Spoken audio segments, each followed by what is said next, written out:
once more. Hey there, cats and kittens. It's your Uncle XV coming at you with another. Oh, hey. Hi there, Mr. McGregor. Mr. McGregor. Misfit McGregor. Yes. Huh. Sorry, it's been a very long morning already, and this is the way I'm starting off my stream and my recording, so this bodes very, very well. I apologize. How y'all doing? Let me start over. So, first of all, hey there, cats and kittens. It is me, your weird Uncle XV. Got that out of the way. I'm going to be doing a challenge, a random challenge run. Here's the way that I am going to be doing this. So I'm just going to grab 3 mods. I'm going to hit this button here with my eyes closed for 3 seconds. 1, 2, 3. So this is, oh god, ooh, well then, I don't want to do that one. I'm going to take a mulligan. Great start. We're off to a fantastic start. 1, 2, 3. Here we go. So, party characters' poison ticks up by 2 each turn. Bleed applied by party members is increased by 50%, but any bleed they gain no longer ticks down. And also, enemies regain 5 vitality per turn. Well, that was all right. Well, that was my good God, that was my mulligan. So this is the one I'm going with. Shit. All right. So instead of a mouse, I think maybe I should probably start with a weasel to make better use of the cultists. Blood Moon is going to be real rough though. So instead. All right, so beaver mouse. Oh boy. Let's give it a shot. Let's see how this goes. Starting off with Charity. And we're going to start off with... I'm going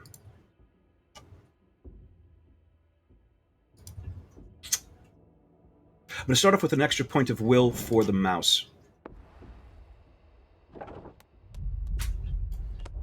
All right.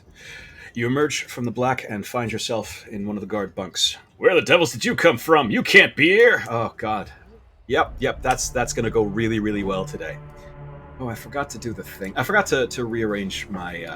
I apologize. I do have a lot on my mind this morning. I am sort of forcing myself to do this so that I just take my mind off some things. But I apologize. I am a little bit distracted. I will try to get my head in the game. Because I feel like, I stream so infrequently as it is. I should, at the very least, make the effort to go at least once a week.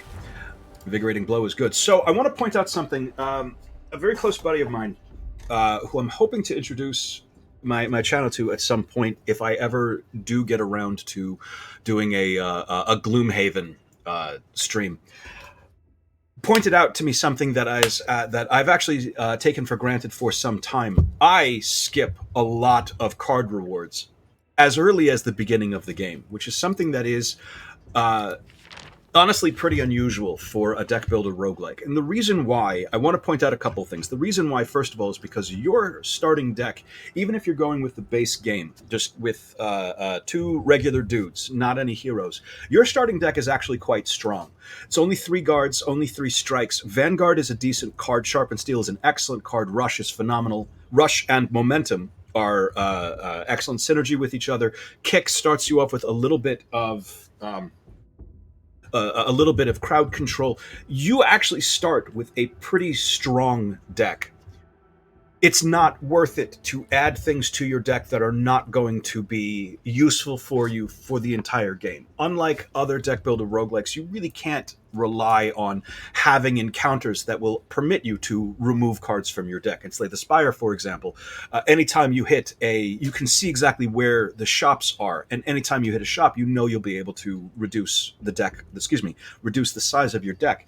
Hello, Nemo. You obviously cannot do that here. It is entirely possible for you to go through the entire game without once encountering an event that will allow you to reduce cards, reduce your deck size. So if the card in question is not going to be good for your deck throughout the course of the entire game, I won't add it.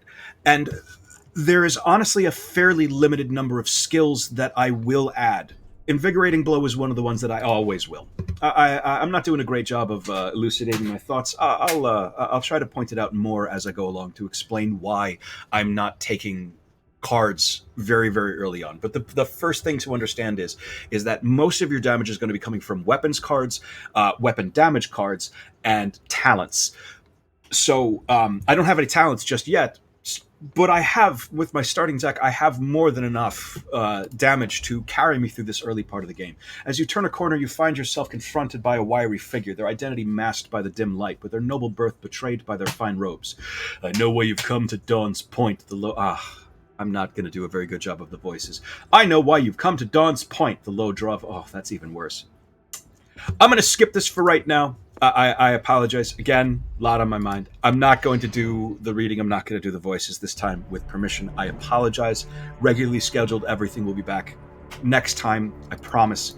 But in the meantime, for right now, as I see, I have again forgotten to reorder my my positioning. So I'm doing great already. 16 damage coming in on top. I can do something about that right away. Okay. Let's get you out of the way completely. Okay.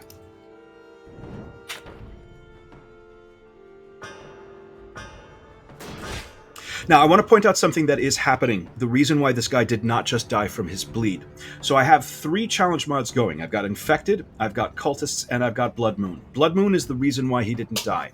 They are going to, all enemies are going to replenish 5 vitality every round. And they're going to replenish that vitality before bleed or, poison ticks. So the first that happens is that, ouch, sorry buddy, this Militia Spearman, before that 5 bleed ticks, first he's going to get back 5 health, then the 5 bleed is going to tick. What that means is that he will not die next turn, and I need to be a lot more careful. And also, bleed incoming does not tick down, so I need to be real careful about that as well. Essentially, what this is going to boil down to is... What can I do? Good evening, Jens. Welcome back.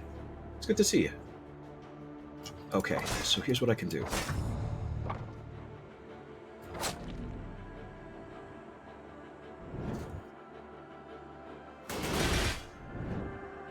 Okay. All right. Whew. I as well as can be expected. Everything's fine. You don't. Everything's fine. Deep Strike might be good for later on in the game. It's not going to be great right now. I don't really need another Invigorating Blow. I would like to have a pink powder, so I am going to take that right now. It's funny because my... Arena and then Incense. My intention was... Give me 1 second. Sure. Come on. Just going to make sure that my combat positions are set up correctly now. Okay, kittens, you're okay? You're okay, good. All right. I only have enough to... That's unfortunate. 50 shy. I only have enough to bet on the 1 fight, but that's fine. It's still going to be worth $150 for me. So, some serious business. It's irritating because I'd intended to demonstrate, how few cards are actually worth adding to your deck, even this early on. But I've gotten, basically, so far, out of the 2 card rewards offered to me, each one of them has included cards that, yes, are absolutely useful and valuable to my deck. Okay, so...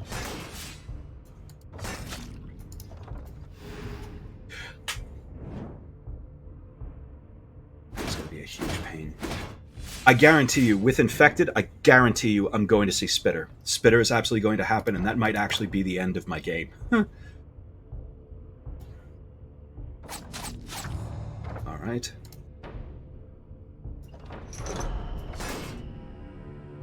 So that's a lot of damage coming in right here. Like that.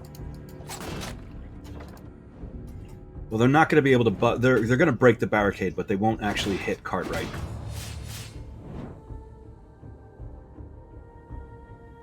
This is less good. Okay, what are you doing?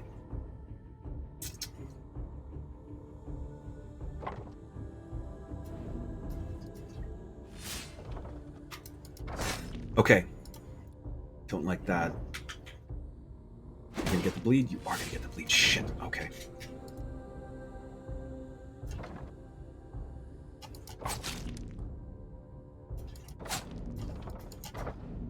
Oh, no. Okay. This is a rough start. This is a deeply rough start. Okay.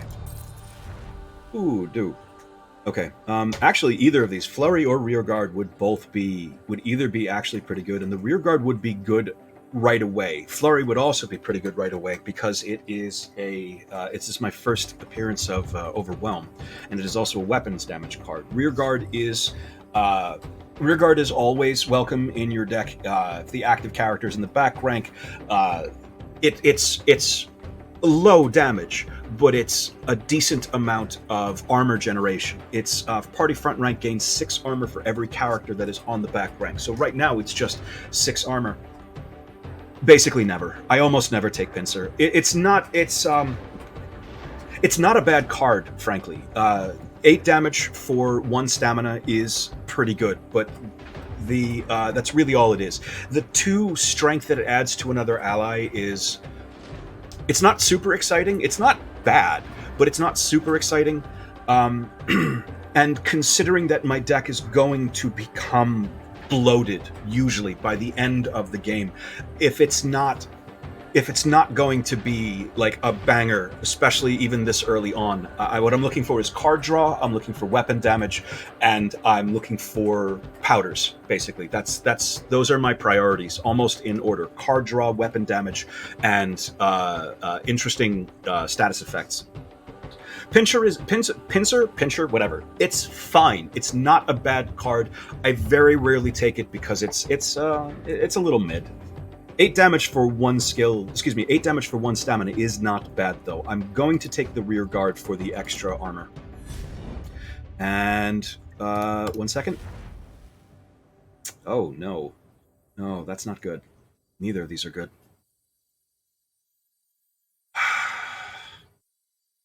Shit. I'm gonna go with Spike. Okay, so I don't like any of these talents. I'm gonna go with Spikes because I do want him to have something, so that there are potential encounters later on that can possibly trade out talents. One of them in particular, I'm almost guaranteed to see, and this is only a one. It's only a 1 cost card. Still, it's pretty. Speaking of mid, Whirlwind, I will take. Whirlwind, I will absolutely take. It's not the best this early on because it costs will, but it's still a very strong card. Okay, nope. Taking Incense. Incense is going to be given. So this is an interesting encounter. I would recommend going for the middle one. So each of these are risk versus reward. You're going to gain max vitality for everyone in your party, and you're going to lose something if and only if a particular. So for the Aspen, whenever you gain gold, everybody loses 5 vitality, which is, I mean, that's not worth at all. The 20 plus 20 max vitality.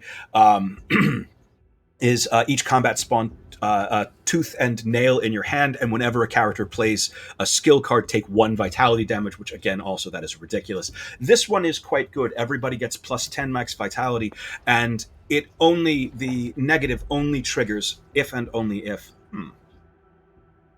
The negative only triggers if and only if someone dies, which we are going to try to avoid as best as possible anyway. Fight or flight is going to be fatal for us. We will not be able to take that, and I'm not convinced in our ability to take on this heavy patrol either. So I'm going to take a Blackfoot Agents to, yeah, there we go. We're going to go with something a little bit more manageable for the moment. These are serious business, actually. I randomed myself into something a bit harsh.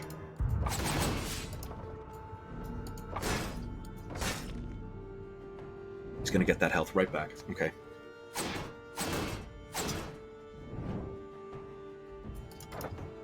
Okay.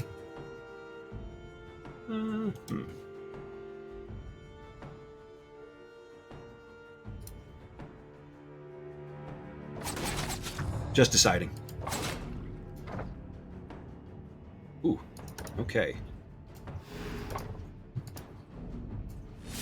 So they're going to blow right through this barricade. Cartwright is not going to take any chance because I did have that.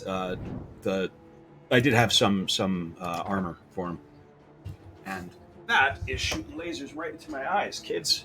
Stop knocking that over.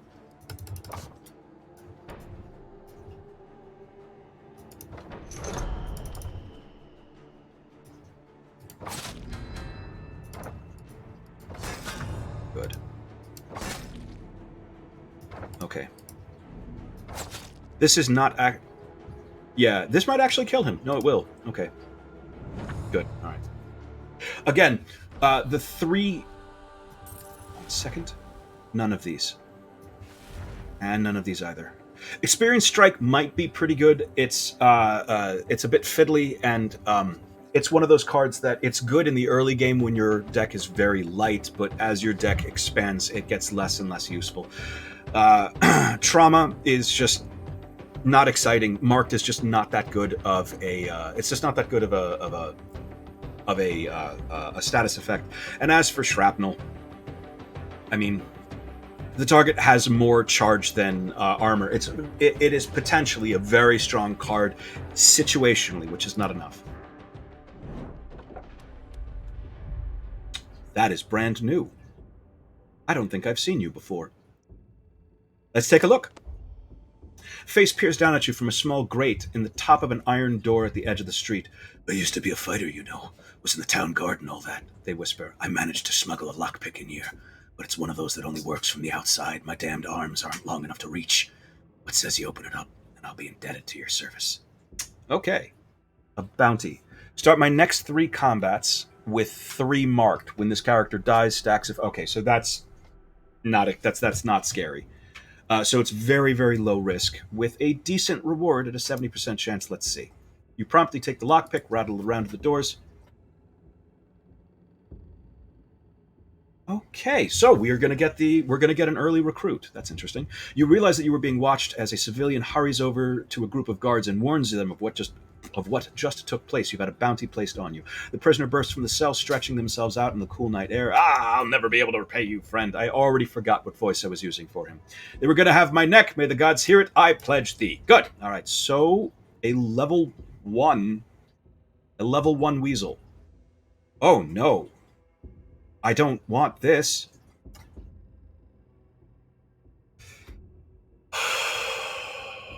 I'm thinking. I can do this. Yeah, sure. I'll take you, Elspeth. This might be a terrible idea. Level 1? That sucks. Level 1 with just trash gear. Just a fucking... Light armor is fine, and a notched sword. 8 weapon damage for 1 stamina. That's not the worst. The problem is that I've just nerfed my experience gain. And I'm not thrilled about it. But I have just nerfed my experience generation. So let's see how this goes. The reason why I am taking this is twofold. First of all, because Elspeth... Renford over here will be able to make use of Cultist, which is any bleed applied by party members is increased by 50%. Any bleed that they gain no longer ticks down. So we're instead of 9 bleed, that becomes 12 bleed, which is lovely. However, because they are going to be regaining 5 vitality, that 5 vitality that they are regaining, that's going to tick before the bleed. So first, that Enforcer will gain back 5 health, then they will take 12 damage. So I can no longer rely on having I can no longer rely on my bleeds finishing dudes off for me. I need to be a lot more careful. And let's see, 10. So 20 damage on the barricade. That's no big deal.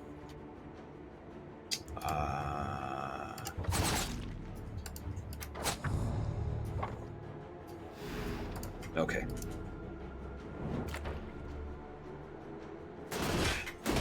That being said, this Enforcer will definitely die to this bleed next round because he's going to gain 5 back and I'll go up to 9. Then he's going to lose 11 and die. So we can just focus on this dude.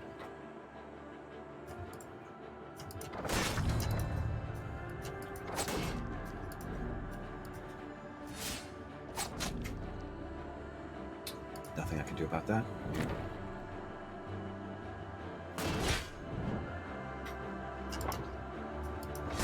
Set myself up with a very slightly... Ooh, good. Calculating Strike is very good. So what I'm looking for more than anything else is card draw. I want to talk for a moment about Deep Strike, however.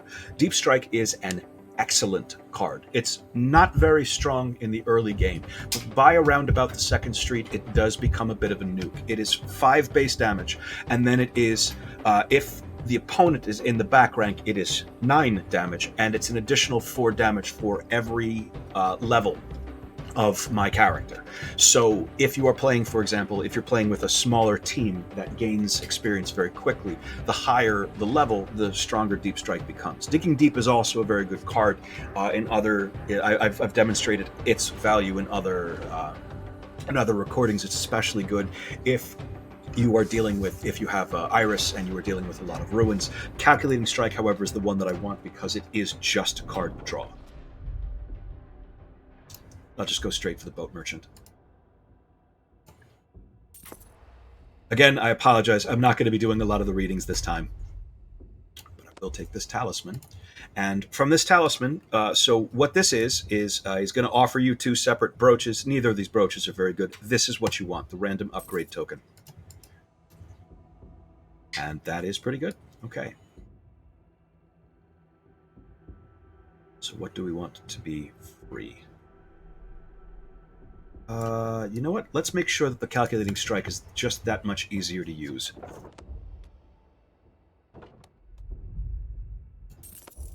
Taking the free money. Merchant in Trouble is also quite a good event because it is at least $250 for free, and sometimes it is a... I should have gone with a stronger encounter. It's fine. Sometimes it is a combat.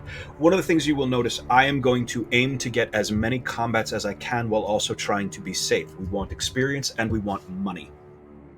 So what's coming in? 16, nope. Okay. Looks like most of it's coming in the barricade. All right. Make this nice and simple.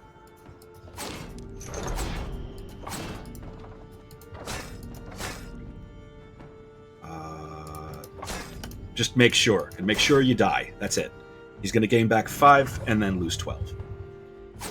I think it would have been fine. He would have gained back, he would have gained back 6 and gone to 11. I'm very bad at math, unfortunately.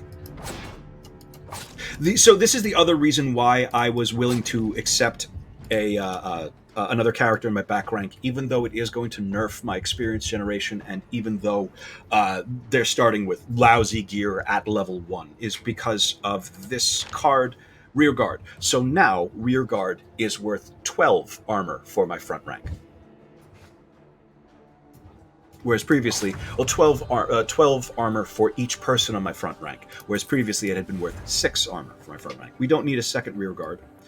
I don't need field dressing. I don't think I need field dressing, because it's useless if I'm in an encounter that is not, that doesn't have bleed, and I don't have any way of discarding or banishing cards yet.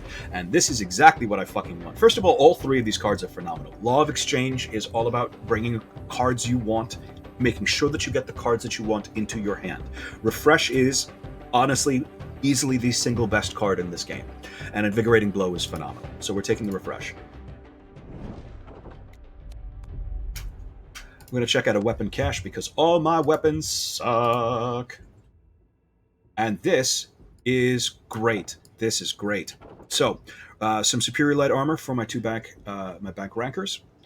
Hello, kiddo. How are you doing? Hi. Oops. You okay, girl? Yes, buddy. I know. Sorry, honey. I did not mean to call you girl. Yes. Okay. Because a girl is on the floor, and you are in my lap. All right. So here's what we're doing. I have. I'm going to move. I'm going to leave the longsword with Rentford so that Rentford has something to do when she is out of Will. Cartwright, I'm allowing to dual wield, so now I have a good reason to pick up Akimbo. And also, Cartwright has Whirlwind, that is now 11 damage. Whirlwind is now worth 11 damage 3 times. Crazy Weasel is a good one, is a very good encounter. It allows me to remove a card and replace it with something else at random, but we're going to go with the Altar so that our front rank can have a little bit more max vitality.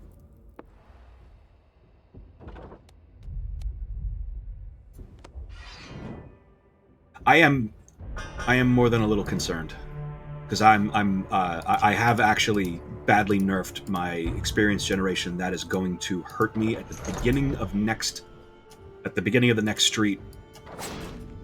We'll see. We'll see how I do. We'll see how I do. Yeah, honey, I know. So let's just go with you.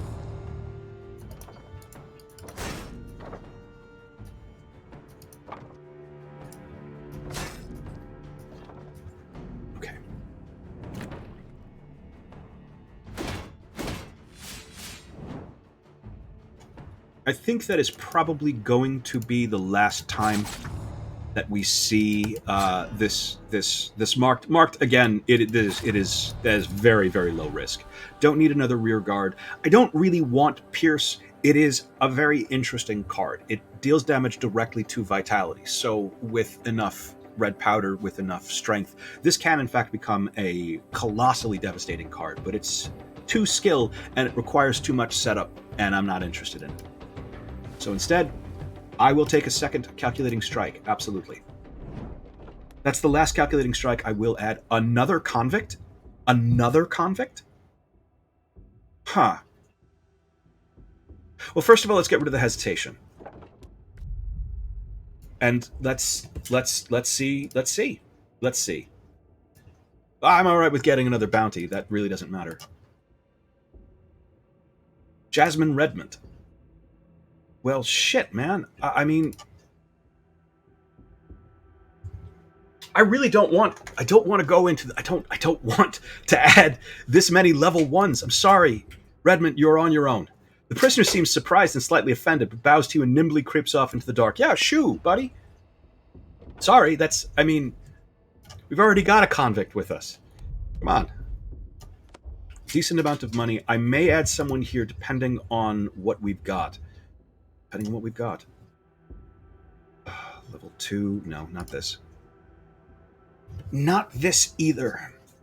How unfortunate, because I do like lightning strikes, but there's an issue with this immediately. He's wearing superior medium armor, which means this stamina, that's all he's got. And he's got 2 cards that he cannot use. So that's fun. Not you. This, on the other hand. This, on the other hand, is something else. Arterial Rupture is a very strong card, especially if I already have. Oh, this is a dumb idea, but I'm going to take you. I'm taking you. Okay. I'm going to regret this. I know I am. What are you starting with? Warbow. I put the Warbow and Rentford in the rear. Fortright can have stick with the superior. So we're just going to try to brute force this, I guess. Oh God, this is I swear to God, if this is Spitter, we are just dead. Come on. I fuck you. Oh my God, I knew it. Ah. All right, we're just gonna die. This is really it. So what's happening? Also, infected party characters' poison ticks up by 2 every round. So we're just fucked. I knew this was gonna happen. Fucking knew this was gonna happen. I literally just called it. I don't know. I honestly don't know if I have enough strength to. I don't know if I have enough strength to clear this. I don't know if I can do this. This may be the end of this run. Which, if it is, I'm gonna give myself one more go.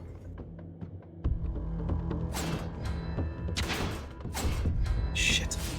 Oh, that's so bad.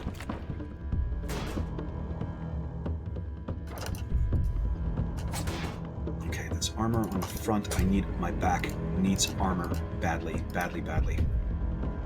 Oh dear.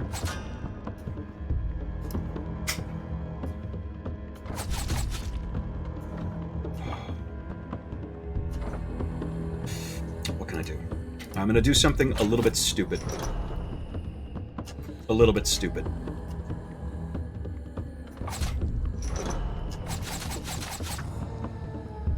Yeah, it does. Yeah, but good God, this is the exact opposite of easy win. All right, at least so Spitter is fucking down. I just need to take care of these two guys, and I need to do it very quickly.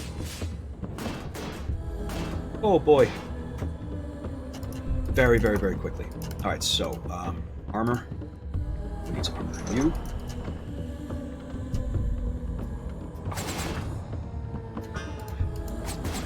Just saying, I may have gone a bit too spicy. Jesus.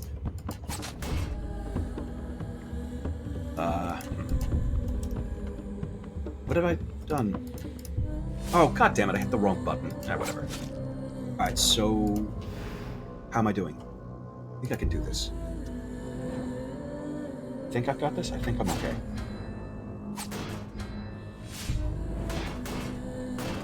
Oh god, look at how that's already ticked up. That's so bad. Jesus Christ, the little fucking mice that shoot so much poison all over the goddamn stage are going to be rotten. Oh, it's going to be so bad. Okay.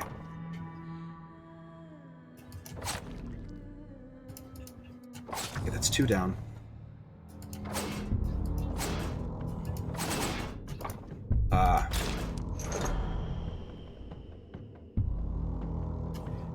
This bleed isn't going to do me too much good.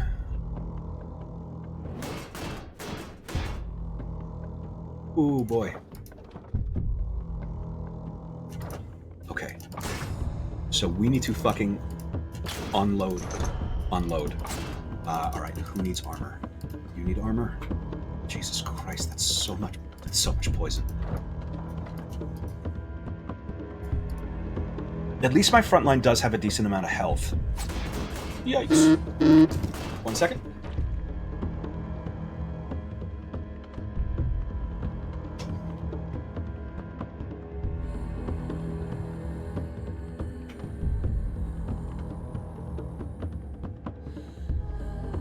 Okay, sorry about that. Alright, so first of all, this gets a decent amount of armor on my front rank. Fortunately, I cannot use Whirlwind. I am out of will for my mouse. What I can do, I think I can just fuck him up. Maybe? Possibly? I think that should be it. Yep, he's dead. Good. Jesus Christ.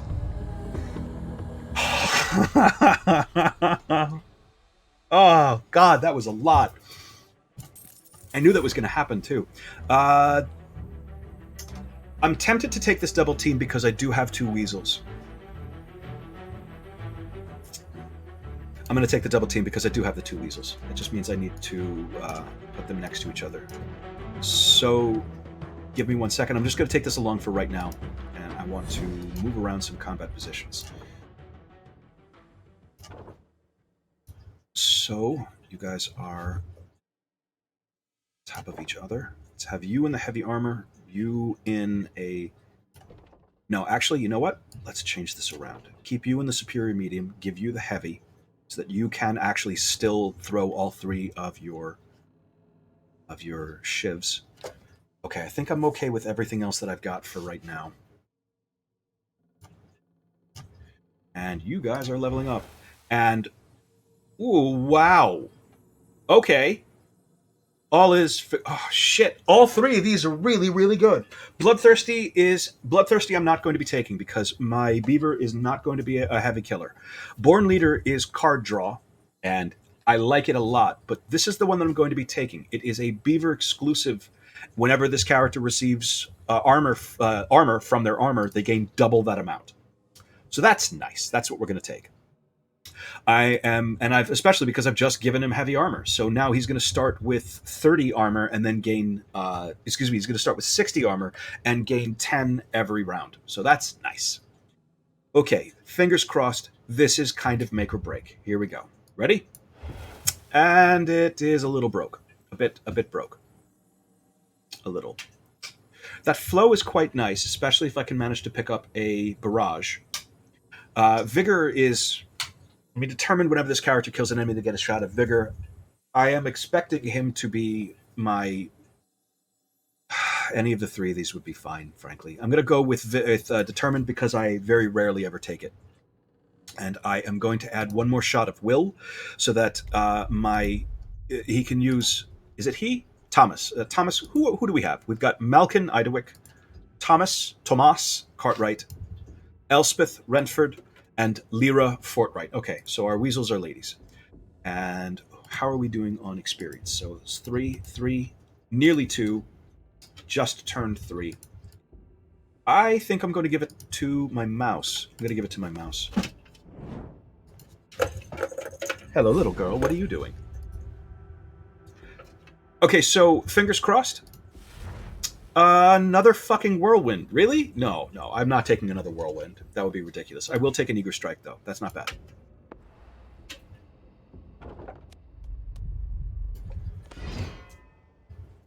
I mean, you are absolutely right, Jens.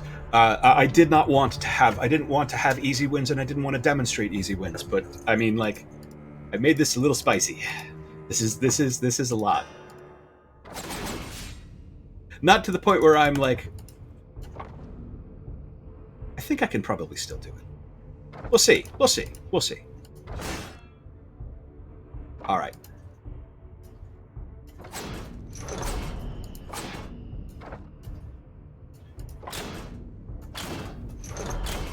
Okay. So he's not going to die this round, but he's definitely dying next round. Possibly a bit overkill, but I wanted to make sure.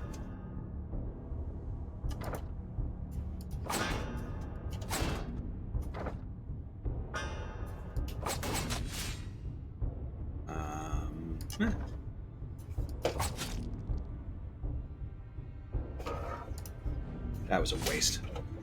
That's fine. I should not have wasted the charge, so that's fine. It's fine. I'll be all right. This is what I want to see. This is exactly correct. I want my hand to be as filled as early as I possibly can manage. Let's just kill you. Armor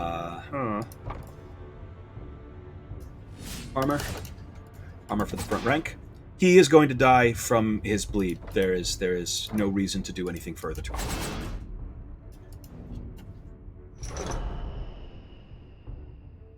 This spikes has come in useful. Beaver's going to be a tank monster if and only if I can get him some way of dealing with bleed. The bleeds are going to be a bit of a nemesis because they're not going to be ticking down, and that is potentially. I mean, that's going to be my biggest concern.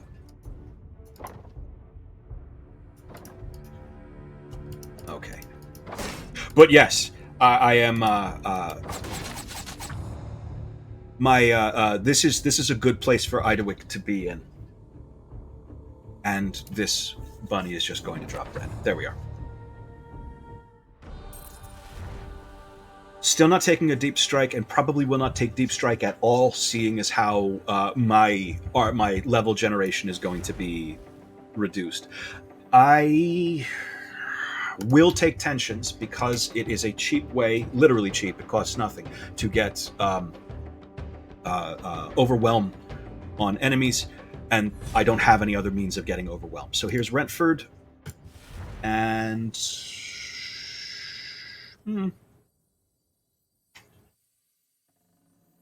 Honestly, none of these. I'm just going to forfeit and pick up an extra will. So, just to explain something. All right. I'm going to talk for a moment. I apologize. I'm going to lecture for a minute. A little babble. So, the two, they don't need to be... Let me try this one more time. There are 6 races in the game. Beaver, rabbit, wolf, bunny, beaver, rabbit, wolf, weasel, bear, and mouse. I refer to them. In terms of the bear and the beaver are front rank. The wolf and the bunny are versatile because they can be front or back, and mouse and weasel are back rank. This does not necessarily mean that they need to be in the front rank or the back rank. It's just that they're the passives and talents that they have available to them make them especially good at filling a particular role. That being said, I've had rabbits on the front rank. I've had mice in the front rank. I've had beavers in the back rank. It really depends on what is available to you. Mouse versus weasel. Weasels tend to be extremely powerful in the very, very early game, but in my opinion, they often tend to taper off as you get further in, as enemy vitality starts to increase to the point where their bleed is not going to be reliably able to kill a dude every single round, whereas mice just get stronger and stronger as they add on passives and talents. Weasels tend to rely on their passives because a lot of their talents, in my opinion, are a bit lackluster. They do a lot of stuff with poisons, which I don't really care too much about, and they do a lot of stuff with ruins, moving things around. They are moving themselves around. A lot of their talents, don't get me wrong, they are quite good, but not as good as Mouse. Mouse have excellent talents and also excellent passives. I lost track of where I was getting with this. Yeah. Basically, what I'm trying to say is I have no problems passing up a Weasel's talent because a lot of their talents really aren't that amazing to begin with, in my opinion. IDEWYCK is adding on an additional stamina. Which, I mean, okay. He's getting pretty hurt. I'm a little concerned about that. He's getting very hurt. Moment. Okay. He is getting very hurt, but he's got just a stupid amount of armor. So I'm mostly concerned about his bleed. Again, please forgive me if I come across as being especially scattered today. I do have some on my mind, and I am doing my best. Okay. Anything special? Nothing special. All right. So let's begin.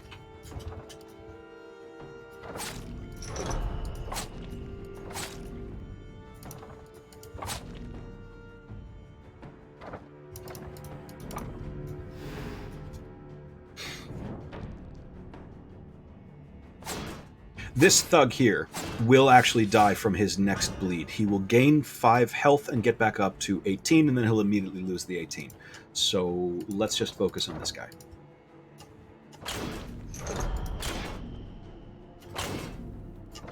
So here's what I'm going to do. I've got 12 bleed on him.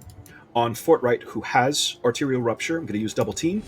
So now he's got 6 charge, and that's going to be my boss killer, possibly. That's the reason why I picked up double team, and if I have an opportunity to, I am going to try to get rivalry. Probably, if I can pick up rivalry, I'm going to get it on Fortright if I can, because arterial rupture is a very strong card in a team that has Weasel. I have 2 Weasel, so.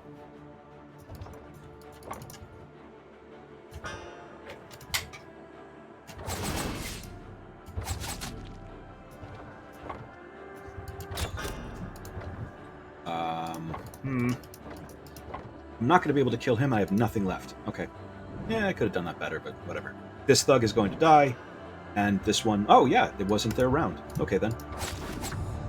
So let's just finish this off, shall we?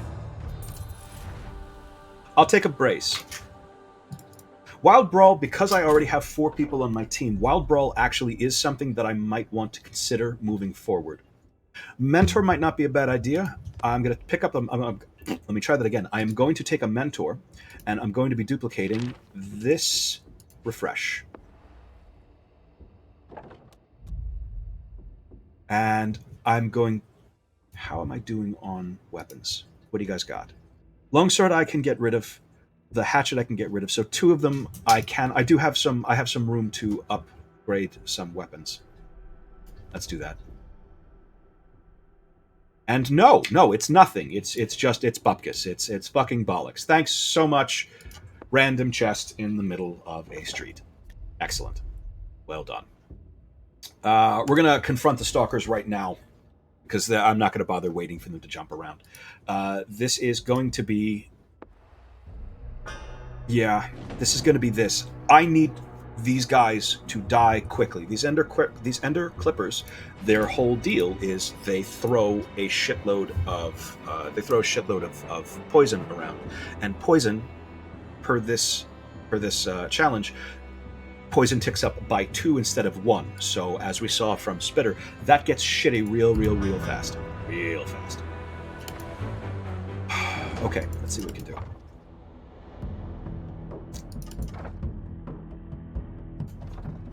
All right.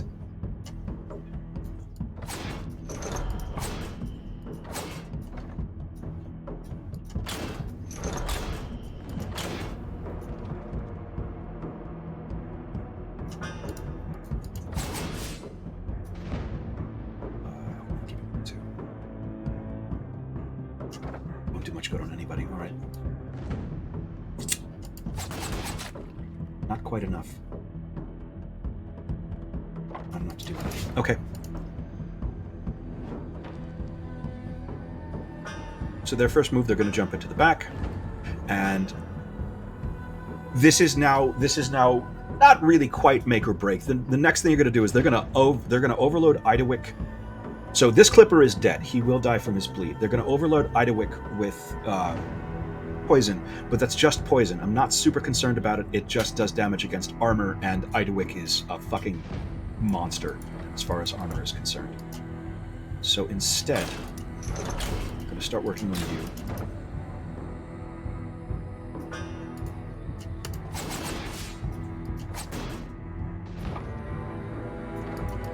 Damn, did not pay attention to how much I have left.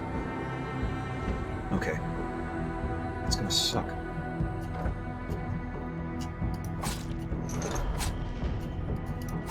Keep in mind, rear guard only gives you its effects if it is cast off of someone from back rank. If the active character is in the back rank, I want to demonstrate this. It's not gonna cause me any harm, but if I cast this off of someone from the front rank, it does nothing. So be careful. Make sure that you are paying attention to who is actively active. Okay, that's not the end of the world. We're fine.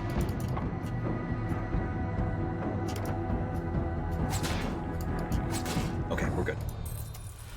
None of these. Hello.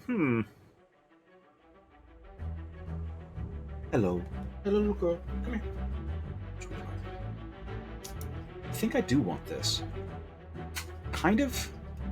Not really. I'm not dual-wielding daggers. It's only 3 poison. It's not that big of a deal. I'm not going to take it.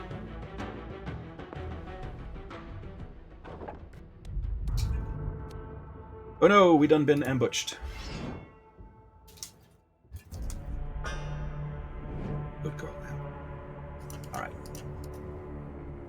So one thing I need to do is I want to move Cartwright back into the middle so that for their opening action, the enemies might be attacking down the center row so that this barricade can actually soak some things right at the very beginning. I think that is what I'm going to end up doing, but we'll see.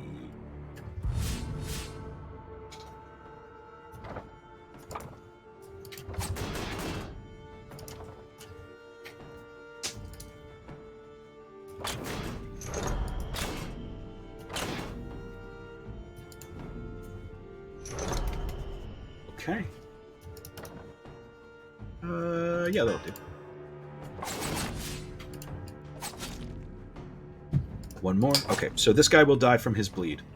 That's what we have to do. So in order to make sure that dudes die from their bleed, we need to make sure that they are their bleed is at least 5 more than their current vitality. Otherwise, they're just not going to die from it.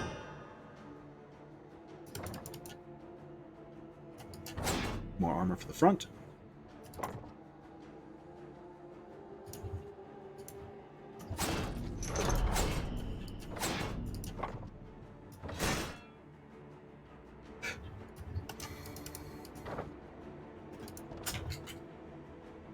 What I really need... I need some... I need some... I need powder. I need some powders. Very, very, very much.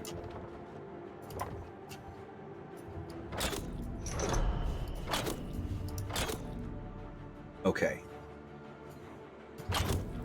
Not quite, but close. So he's not quite going to die from this. He's gained back 5, then he loses the 21 or the 24. Whoop.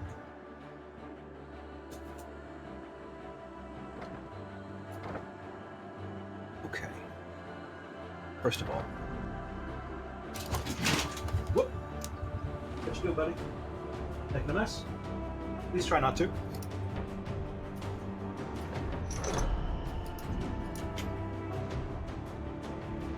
He will die from that. He's going to die from that bleed, so I'm going to ignore him completely. What I should have done was throw that throw this tensions before I kicked him into the back rank. I was not paying attention. That's my fault. I would have had at least 1 stack of overwhelm on him, which I could have worked with on. I could have done something with it on this round. But you know, I am who I am, and it is what it is.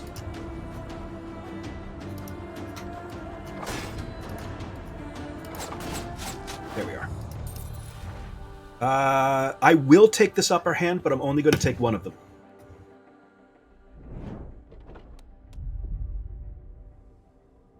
Okay.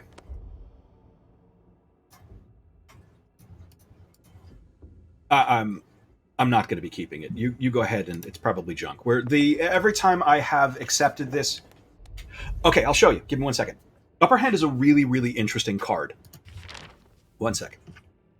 So this is a card that is... all right, so it is 1 stamina, and it banishes itself. So this is a single use per combat. What it does is it deals 6 damage, and it leaves behind 30 stacks of a very specific status effect. That character, the character who cast this, then needs to deal 30 damage to that opponent.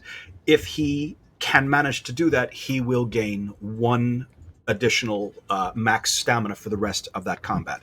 The reason why I'm taking this is because, first of all, that is super useful to have around, and also just in case I manage to pick up Opportunist, which turns this into a 60 damage nuke. I'll show it to you when it happens, but in the meantime, I'll with Overkill. Which one's Overkill? It works with Opportunist. Which one is Overkill? The 30 damage that you need? No, it doesn't. I actually have to deal if I hit, for example, this thug with it, and he's only got 20 health left, I'm not going to be able to make it. That character needs to be able to actually deal 30 damage to that enemy. It's a bit fiddly, but it can be very worth it. And because it banishes itself, it's very low risk. I'll show you what it looks like when we actually get to it. Yeah. I understand. I think I understand. 1 second. We'll get rid of this Vanguard. Okay, so upper hand on this footman. Okay, that's 30 stacks of upper hand. See that? I now need to deal. Is it 30 damage? I don't believe that it needs to be. I do not believe that it needs to be vitality damage. So let's find that out right now, because this whirlwind is worth 33 damage. There you go. So. He now had in cashing that in, you notice it's all gone, and Cartwright now has an extra 1 stamina just for this combat. It's not permanent, but it is for this combat.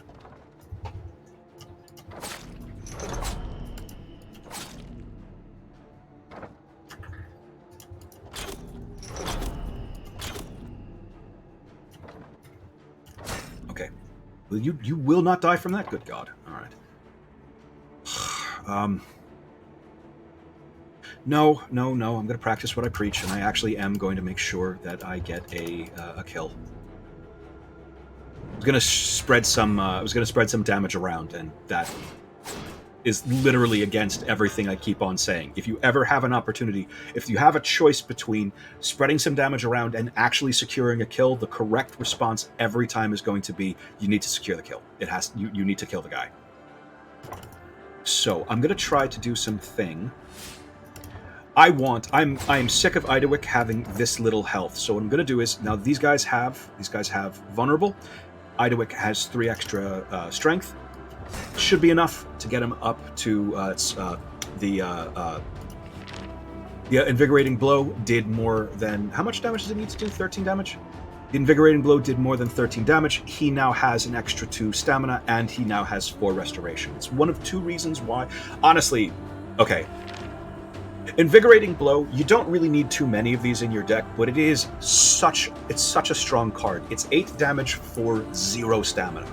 So no matter what, it's still 8 damage. Plus, also, it's a 0-cost card, which means if you have a decent upgrade gem, this is a perfect target. This is a perfect host for that upgrade gem, because being a 0-cost card, you are pretty much guaranteed to always cast it whenever it is in your hand.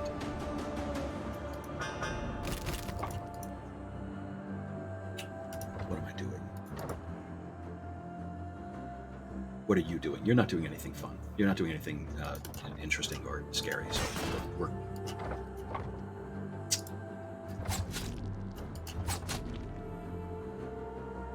And you will almost die.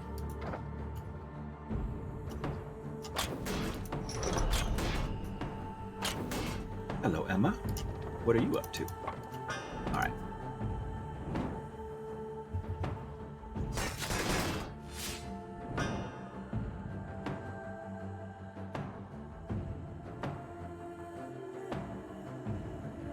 Okay, this thug will die from his doubts.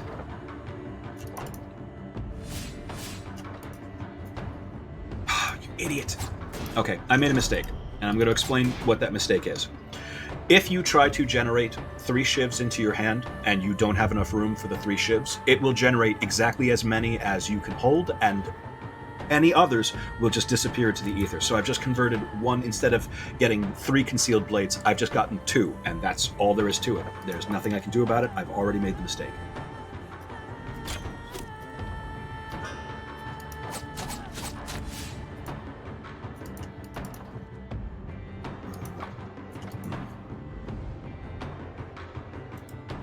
Actually, this should... Yeah, there we go. Okay.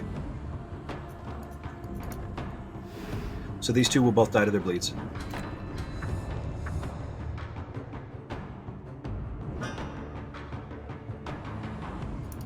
Okay.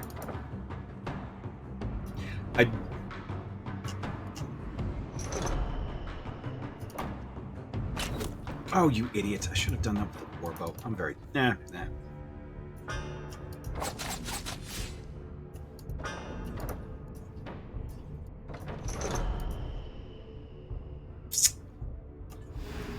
Okay. Oh, of course. And then I just take on some extra bleed. This is what happens when I don't pay attention. I've got no one to blame but myself.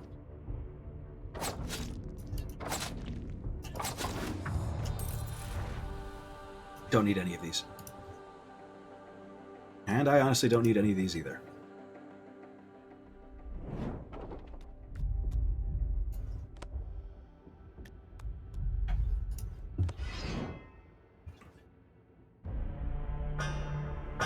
Oh, I said I was going to move Cartwright to the middle, and then I didn't. Okay, so these knife throwers, once again, every time they take a hit, this thing right here, this what the hell is this? Passive. This passive knives will tick up by 1 whenever I play a weapon card, which includes this shield. They will do 5 damage for every stack of knives. They're just going to throw all the knives in their hand. So I need to be careful about that.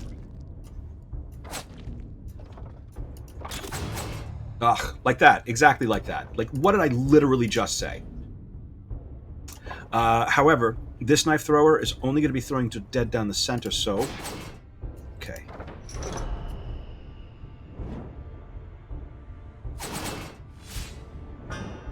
Okay.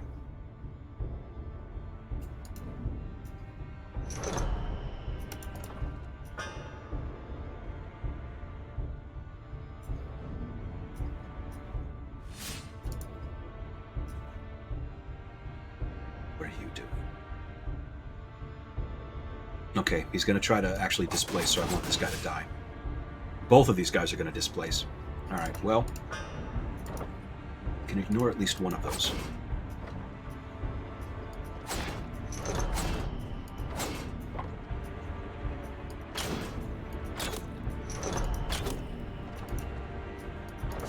Okay, one more.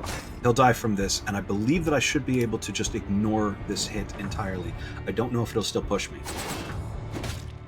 It will. Okay, that's not too bad. What are you doing? Okay.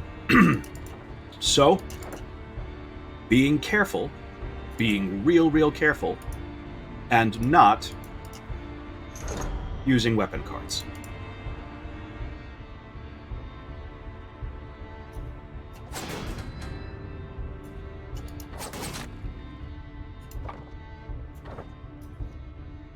So, who are we going to kill?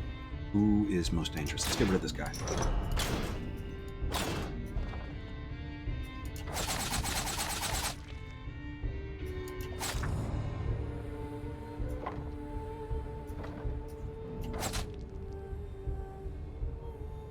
Okay.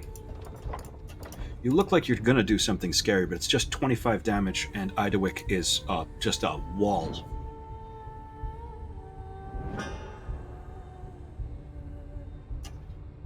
Alright.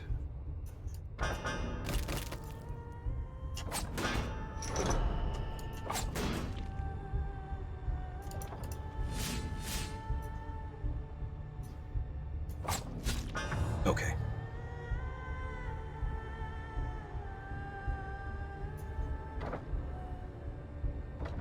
Let's get some extra armor on you, because it looks like you're about to take a little bit of damage. Yeah, not too bad. Okay, good. We're basically all set here.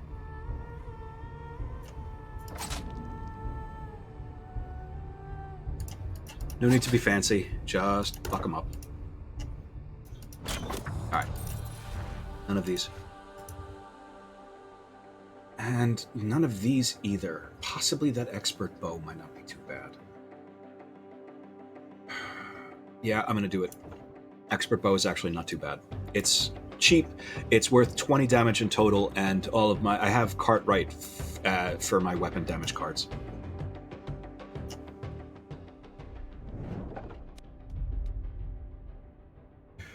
Okay. So, Merchant in Trouble is worth money and potentially a combat. Black Market is what I'm definitely taking. It is I'm going to spend some money and get 3 upgrade tokens. Each one of those upgrade tokens, however, is something that is potentially... I mean, what I'm fishing for is a will upgrade token, so that my Whirlwind can be a free card.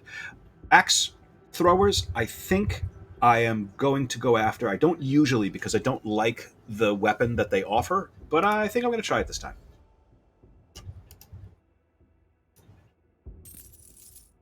And none of what was good. None of what I wanted. All right, well, that's nice. So here's what we're going to do. We're going to put card draw on this. We're going to put cripple on this, and we're going to put cripple on this. So now every time this hits, it will also put a stack of 3 stacks of cripple. Cripple is deals damage equal to stacks of cripple every time the character moves or is moved. And then put that on rush as well. And now our invigorating blow will draw a card. It was not what we wanted, but, you know, it's better than a kick in the teeth. Okay. Change of plans. No axe throwers. We're going to take intelligence and then ducks, because that is worth a level up for all of my guys. And yeah, you know what? Not bad. I'll take this fortification. Absolutely. We're also going to take an extra shot of will, so that now we can replace 1 barricade. Hey, look at that! This is literally what I wanted. Is exactly what I wanted. Opportunist. Holy shit. And now all the rest of my shit for this mouse goes into stamina. Something else that has just happened. Something else that has just happened. The nature of all of my shit has just changed. This rush is now a substantial nuke in the hands of my mouse. But what is even more of a substantial nuke is this. This upper hand is going to put 30 stacks of upper hand on a dude. Upper hand is a status effect. What Opportunist does is every time I apply, for every stack of status effect that is applied, I deal 2 damage. So that those 30 stacks of upper hand translate to a 60 damage nuke for 1 stamina. If I see other instances of if I am given an opportunity to get more upper hand, I'm taking it. I'm also possibly going to be taking. Yep, I'm definitely going to be doing that. Give me 1 second, just 1 second. Is that it? Let's see what else we've got here. Oh shit! Look at that. All right, so we're going to go ahead and take Cutthroat on Rentford. Absolutely. And I don't really like any of these. Nope, we're going to forfeit this and take another stack of will. Okay, so we're going to make some changes. First of all, we're going to put Cartwright dead center so that IDEWYCK, so you can draw some fire and then IDEWYCK can cover him with the barricade. And also, I am this that I've just taken, I am now going to take this off and trade it for something that my mouse can actually access. Either the pink, yeah, probably the pink powder. What this means is now that every item that I have, every card I have that has a status effect gets cast by Cartwright. I now feel much better about my chances of beating the prince. Okay, so Pale Stone is going to equal 1... Okay, we're going to do Pale Stone and we're going to do Fish Butcher. Pale Stone is going to be a combat that will be worth 1 free will for everybody in my party, and that's lovely. See, this is exactly what I wanted. This... Oh, it's a ranged, so this isn't going to matter. Okay, never mind. We'll see.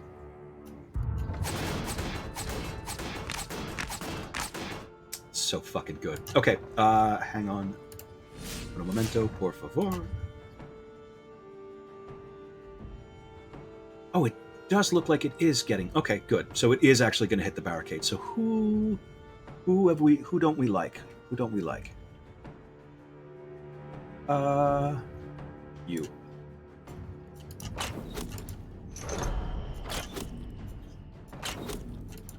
We have decided not to like you.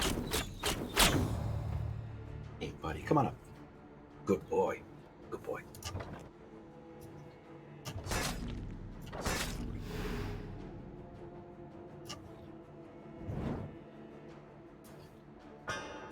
So, I feel like I'm in a much better position, even considering the severity of the challenge mods that I have added onto this. Having these 2 guys with access to arterial spray, whatever the hell it's called. What is it called? Arterial rupture, and having a mouse with access to with a mouse with opportunist, I'm a lot more comfortable in how we're doing. So upper hand, watch this. Ridiculous. That's what this does now. That's what that card is worth. And also, because that does count as 30 damage, Cartwright succeeded in getting at least 30 damage on... I mean, it's 75 damage, so Cartwright gets now the free max will for the rest of this round.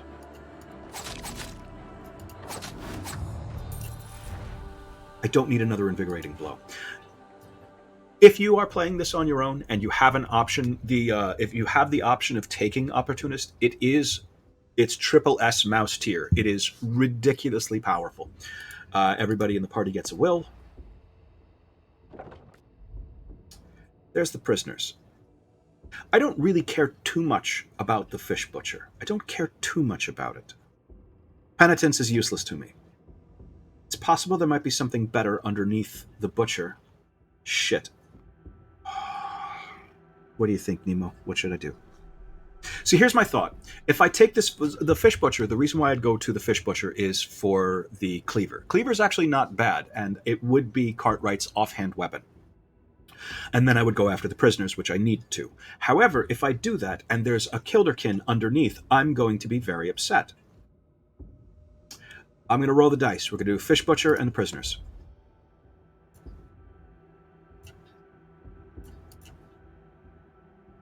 I'm not going to be replacing all strikes with Butcher. I am going to ask for a go with that thing, and we're just going to take this cleaver and replace it with the Exquisite Sword. So now, 5 damage if the target has no armor applied to bleed, which is, again, that's going to be worth an additional 4 damage. Otherwise, spawn a Sharpened Steel into my hand, which is also pretty great. Okay, I did not lose anything good. I am happy about that. So our second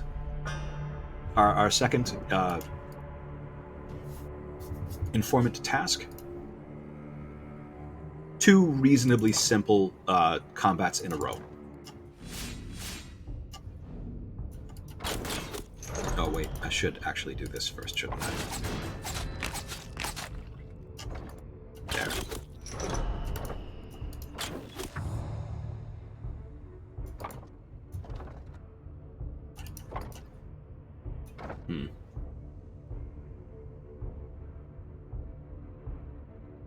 Don't like that.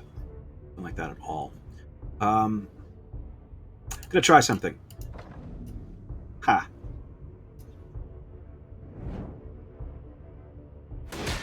So the reason why I did that was because of this bleed. That bleed is not going to tick down on Fortright, and I don't want that because bleed is death for my front rank. It does mean that I until that card comes back up, I'm not going to be able to make good use of my double team. But frankly, I think I'm okay.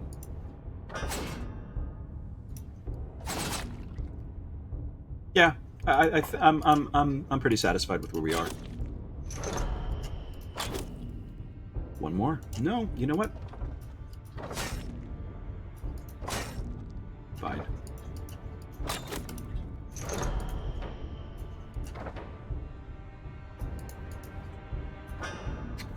He'll die from his bleed.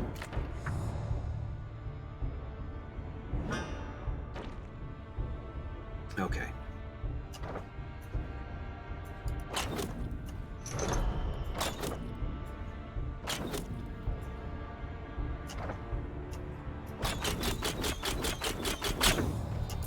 Between the 2 of those cards, I think we're pretty good. Normally, I would not take a yellow powder. I'm going to this time because that card is now worth the 5 damage and then the 5 stacks of cripple, and then with opportunist, that's an additional 10 damage. I think we have 1 more of these to go. Yes, buddy, I know. Okay. So here's what we're going to do. I have 2 refreshes. Honestly, I don't really care too much about the brace for right now, I think. I think I'll be fine without it.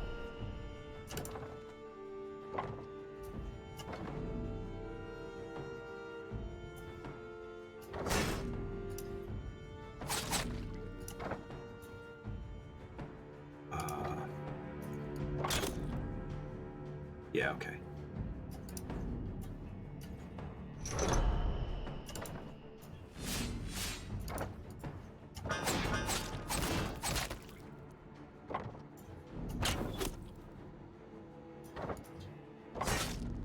Okay.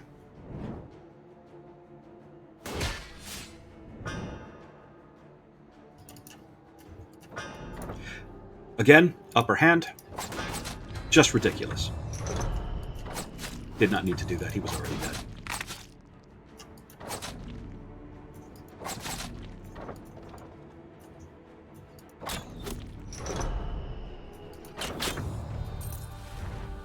None of these. Actually, this Wild Brawl might not be so bad. It is a pretty good card, but I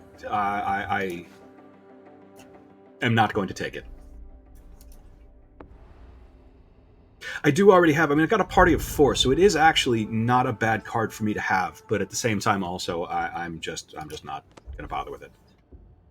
So Scourge. Scourge is this dude is actually pretty dangerous. He is blind, and he only attacks ranks. He only attacks ranks. Everything that he does is just a big fuck off swing for huge amounts of damage, and he will do that big fucking swing onto whatever rank, front rank, back rank, whatever rank hit him last. So we are going to make sure that the front rank hits him last. So let's load him up with a whole bunch of bleed.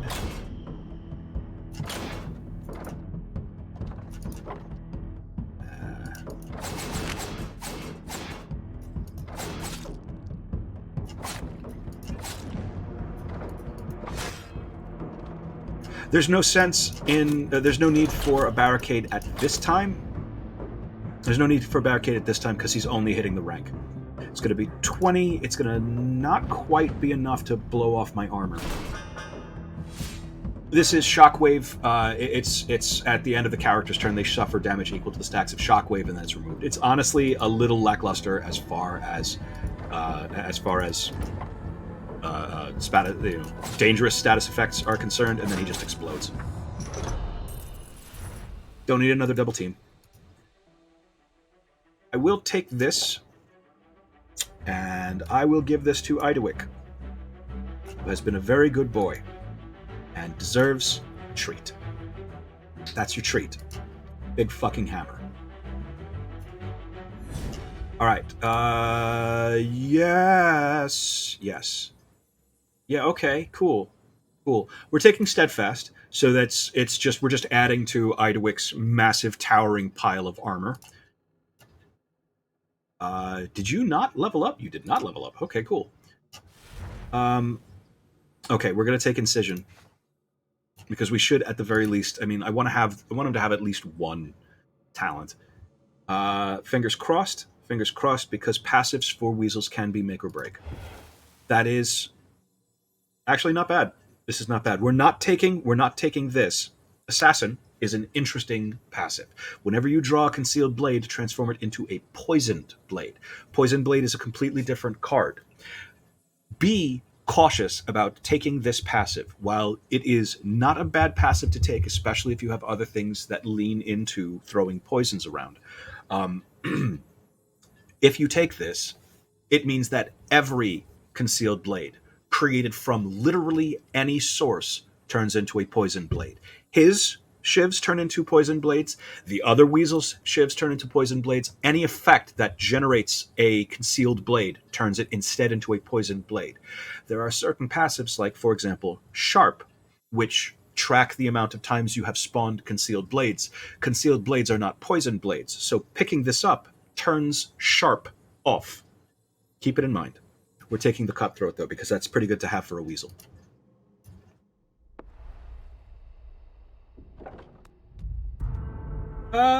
You know what? We're going to go after this guarded transport. We're going to take the elite combat, because I'm feeling pretty ballsy at the moment.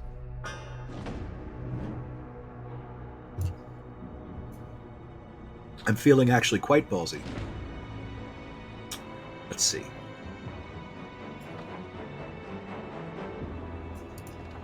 Okay.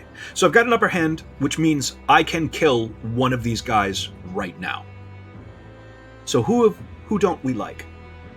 Who don't we like?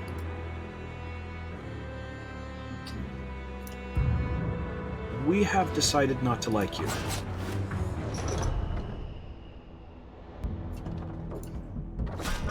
We'll work on this guy next.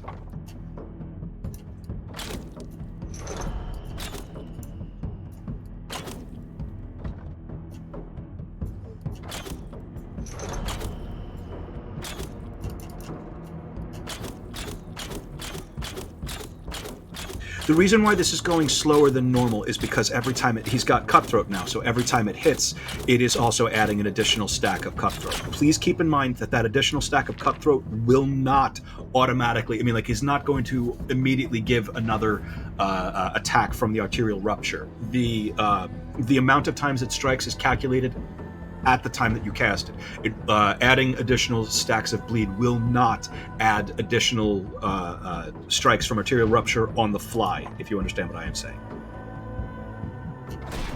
I'm going to start working on the back, because we seem to be in pretty damn good shape. Okay, so what are you doing? You're all focusing on the wrong guy. You are all focusing on the wrong guy. IDEWYCK is just going to basically stand there and aggressively take it right in the damn face.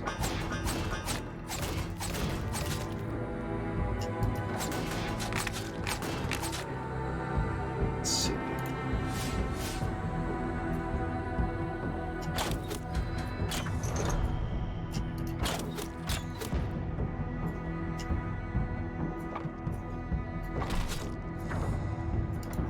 Yeah. What was that you were saying about easy wins? He said tempting fate. Just tempting fate right to its face. I was gonna fucking tempt fate right to its fucking face. I'm playing a little bit... That'll be enough. I'm playing a little bit inefficiently here, where these two are going to discard back into my deck, and that's fine. Because I just want to make sure that bear die.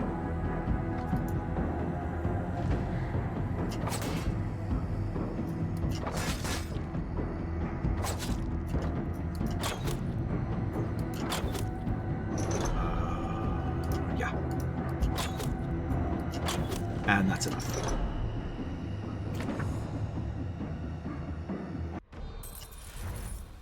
Don't need another double team. I'm going to pick up this survivalist gear. I'm going to pick up the survivalist gear, and I'm not going to put it on anybody right now. I am, however, going to carry around the superior heavy with me. I'm going to put the heavy on Fortright. We're going to put the superior heavy on IDEWYCK. I am going to hang on to the superior medium for right now. Actually, I don't know if that's necessary. Well, it's not really. The superior heavy is not really necessary. IDEWYCK is doing great on armor, but I do want to have Fortright. I do want Fortright to have some better armor generation. Survivalist gear I'm going to keep in the back for right now, just for right now.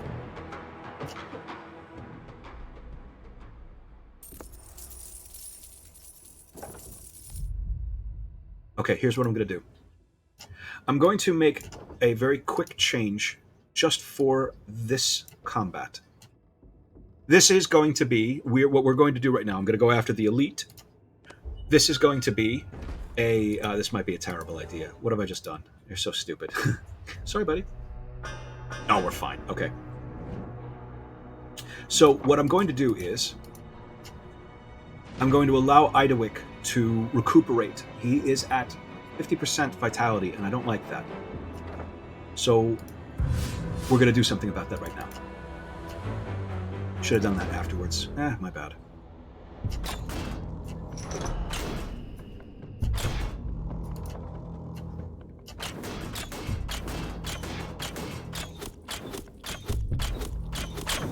Okay. That's handy.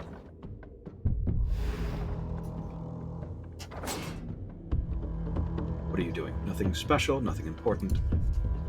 That Ender Clipper is my next target.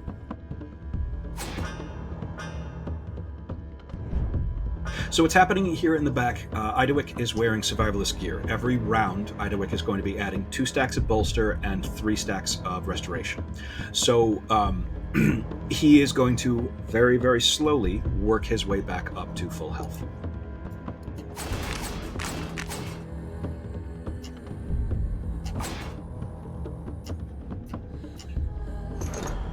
There we are. Goodbye.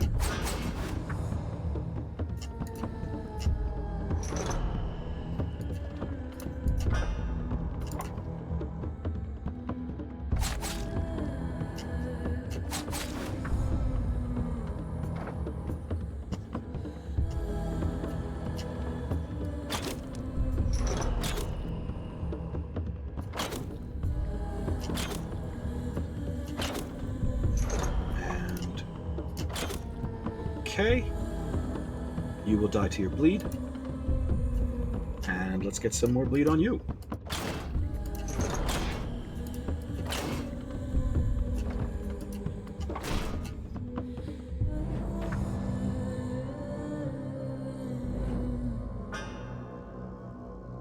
Okie dokie.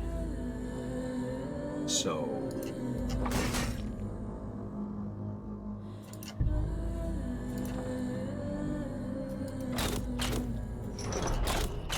okay, that one will die He will die to his bleed.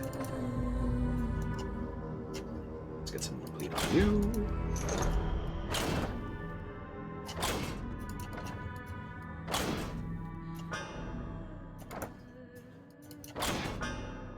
Okay. Now, I'm going to stall. I'm going to give IDEWYCK some time to recuperate all of his health, basically. This dude is not really going to do anything special. And, let's just knock away some of his armor. He will die to his neck. He's going to die to his bleed next round, so I am okay with... Yep, there we go. Back up to 61 health. Good. Okay. I'm going to take that akimbo, because I do have... Cartwright is dual wielding. We're going to swap this back and not take any of this shit. And Fear is indeed watching over me. That positions get you back up to the front. Yeah, it's nothing for you to discard. Moving along. Okay, so I'm going to look into the tavern. Even though I don't really... You know what? Maybe not. I'm thinking about it. I don't know if I want to add another... I don't know if I want to add another guy, frankly.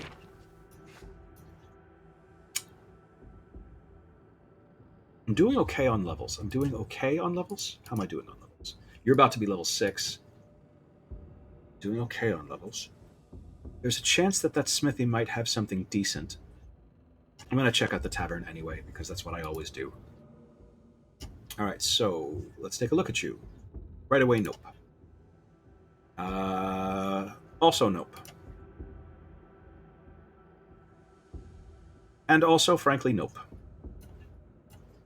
This, so... I'm being especially choosy because I've already got 4 guys in my team. I don't really need to add someone unless they're going to be pretty strong, especially because they are going to be coming along with, like, this is 4 extra cards I'm adding to my deck. Foul Wound I don't really care about. Persecuted also I don't really care about. And this Toxic is, I mean, only if you're in the front row. I suppose I could get you in the front row. It's not that bad. Okay. As for this, at the start of his character's turn, all opponents below 50% vitality gain 2 vulnerable. That's... It is... I mean, it's nice. It's not bad. It is not bad. It is a pretty good... it's a pretty good passive, but it's not world-shaking. That Halberd I don't like. It's too expensive. And Spiteful and Warrior's Defense I do not care about. Whoop! Here you go, buddy. As for you, I've already got a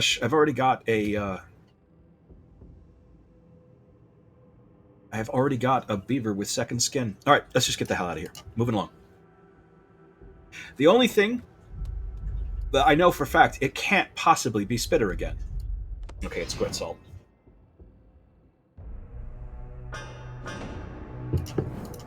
That is my only saving grace right there. I know for a fact it can't possibly be Spitter again, because we've already done Spitter. Have you come back? I see.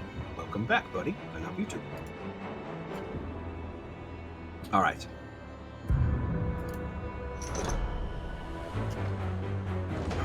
All right.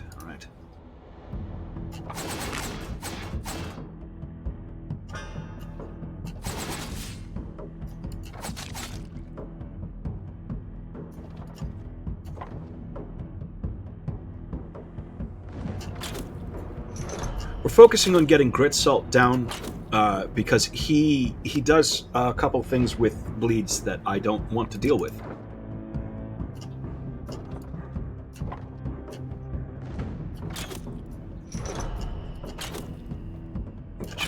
More than enough, frankly.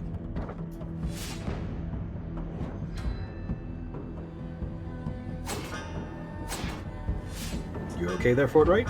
You gonna be all right? Okay. So, first of all, it's not necessary to throw this upper hand at Grit Salt, because he will die from that bleed as of right now. So instead, we'll just blow this guy up. Grit Salt will die from his bleed, so we can safely focus on other folk. Hit this guy.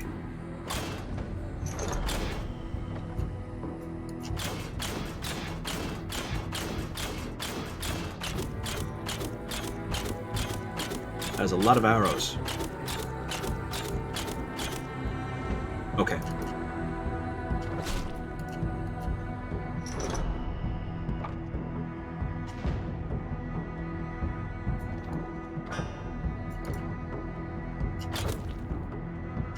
That's nice. Okay. Bye, goodbye. Goodbye, grit salt. Grit salt actually can be quite dangerous if you allow him to. If you allow him to like sit back and actually do his shit, his shit is actually quite harsh. He is a dangerous man. Nope, and nope. Nope. I'm gonna get rid of this superior medium because I do not need it. Cartwright has hit level 6. Hello, Cartwright. What you got for me?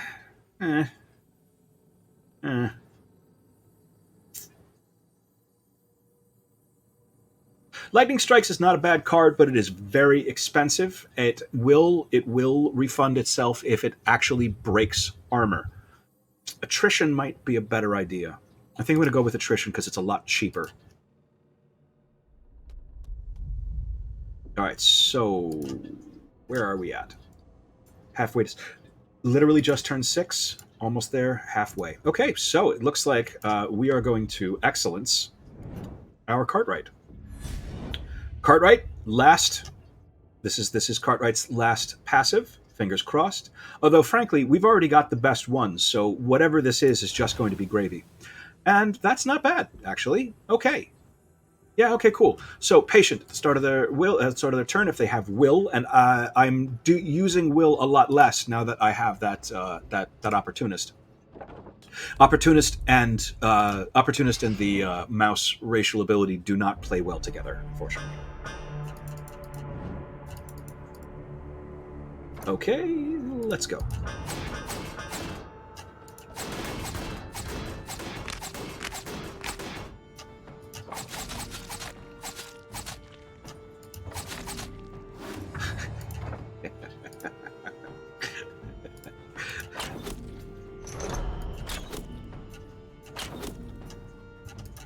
So, one thing to point out, these wolves are incredibly dangerous to mice.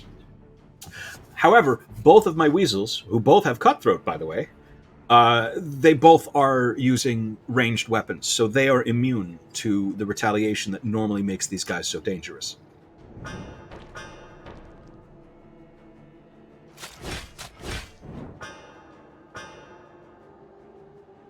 Good buddy. Good buddy. Yes, I love you too. So what I'm going to do is... What am I going to do? First I'm going to...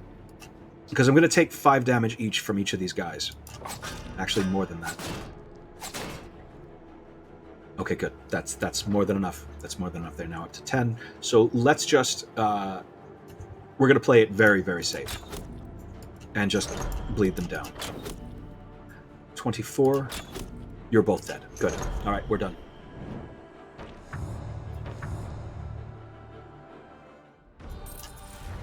None of these.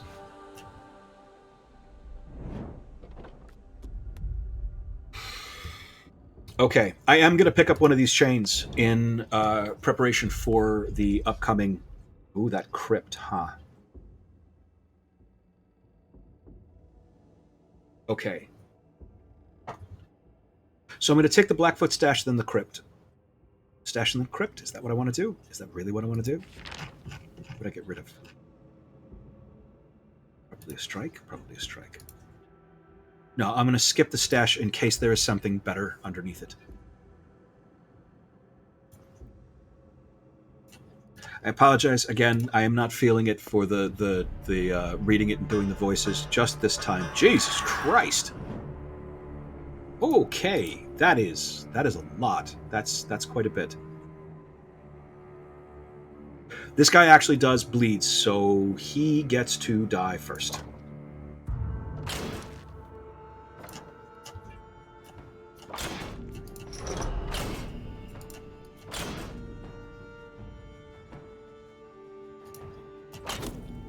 Okay, you are now pacified.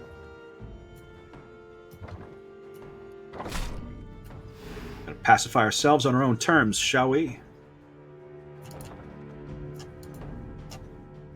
I should explain a little bit what I am talking about. These wraiths here, they when they spawn, they put these stacks of, it's called panicked. It's the 3 red exclamation points that ticks down every time you play a card, and when it falls off for the first time, when it is fully off, it pacifies that character. They are incapable of doing anything else that round. This turn, rather.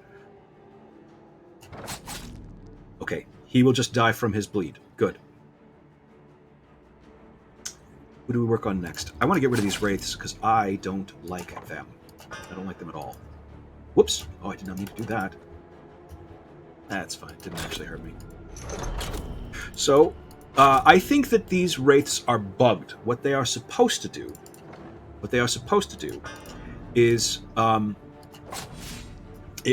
toss a really, really shitty ruin into my deck if they die to anything that is not an attack. But it doesn't seem like that is what happens. It doesn't seem like that's what's been happening. So I am not going to look a gift horse in the mouth, and I'm just going to try to... I'm just going to try to wreck them. I'm just going to try to wreck them.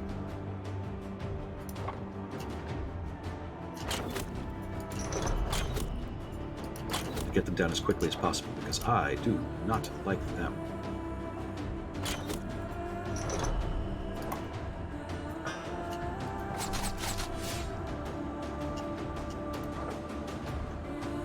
You already pacified? He is already pacified. I'm not going to tempt fate. I'm not going to push it. I don't know if it is actually legitimately bugged, or if I'm just have been very lucky in not triggering it. But I'm not going to push it. I am going to make sure that this wraith dies to a weapon attack. Shit, he said. Did not die to a weapon attack. Killed itself, but I don't think that it actually tossed anything into my deck.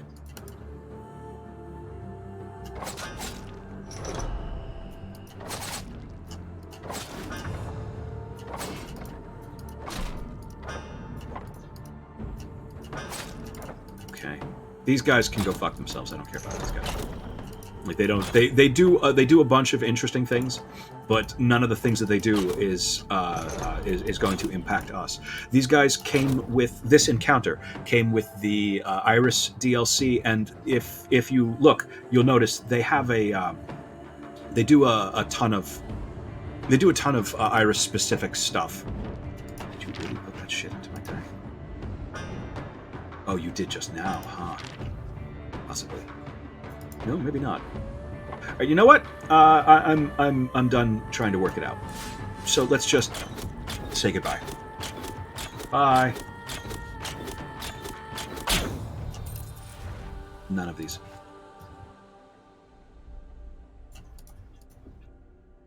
And we will go ahead and take that ancient amulet. How lovely. That means that our cards no longer discard. My cards no longer discard. They just stay in my hand forever. And I'm okay with that. I could go after the knife throwers to get a decent armor, or I could go after the guarded transport. I can do both. We're going to start with the knife throwers. And I am going to be good, and I am not going to be using weapon cards. I am, repeat, not. This weapon card right here, I'm not going to use it. I will not be using weapon cards. Okay? Okay. Are you listening to yourself, XP? You are not going to be using weapon cards this time. One more should do it. Okay, he'll die for his dot.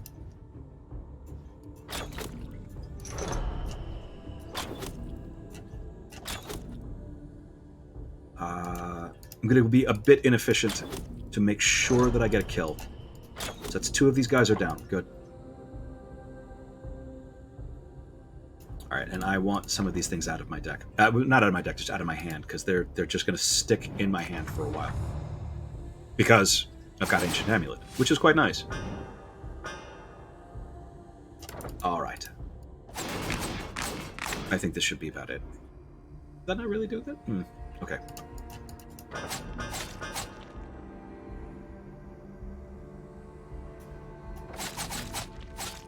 Good. Okay. Don't mind me talking to myself.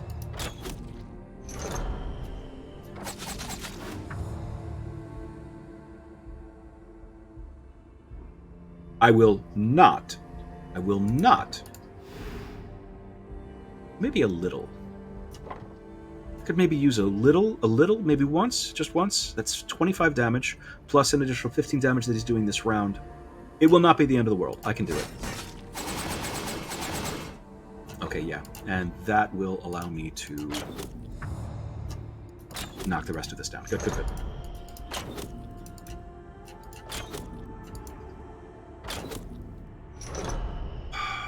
Will not be quite enough to kill it. But, she's not doing anything to IDEWYCK. IDEWYCK is a fucking wall. Alright. None of these.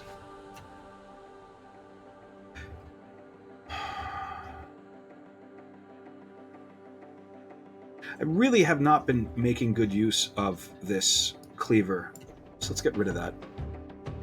As for this, at the start of every turn, he would gain 20, as opposed to no. You know what? I'm going to put this into my. My stash and leave it for later. I'm getting rid of the cleaver completely because it hasn't really been that useful to me so far. And whenever you draw this character's weapon card, spawn a concealed blade. Meh. The character ruins a card, they gain 5. I don't have anything that ruins, so I guess I'm doing this, which is fine.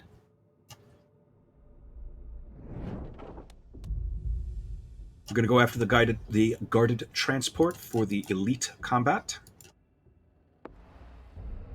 Money. Okay. Yeah, all right, cool.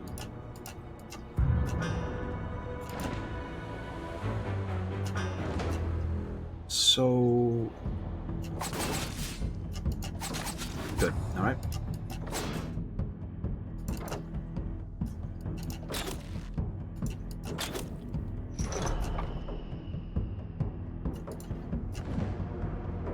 Let me see.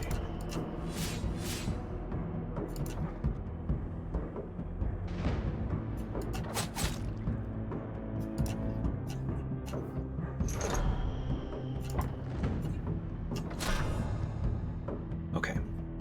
So what are you doing? I'm hoping... so I've just put a brace onto Fortright, specifically because he is going to try to put some bleed on him. Plus 3 to every... oh, that's not amazing. Okay. I should have read what they were doing. There is going to be some bleed. Something like that.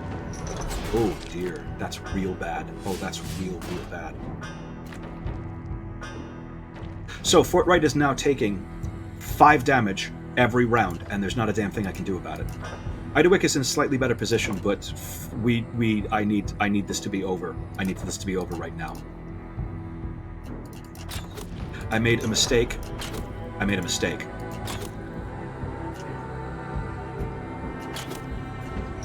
I did not pay closer attention to what these guys were doing before I chose my actions. I should not have knocked out the crossbowmen in the back. I should have gotten everyone in the front. And what this means is that next round, if Fortright lives through this, next round, what I'm going to be doing is putting Fortright into the back with the recuperation armor on. Shit, should have done that. Damn it.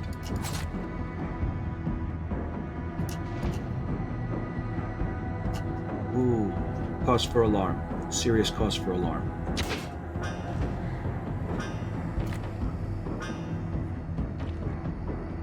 Okay.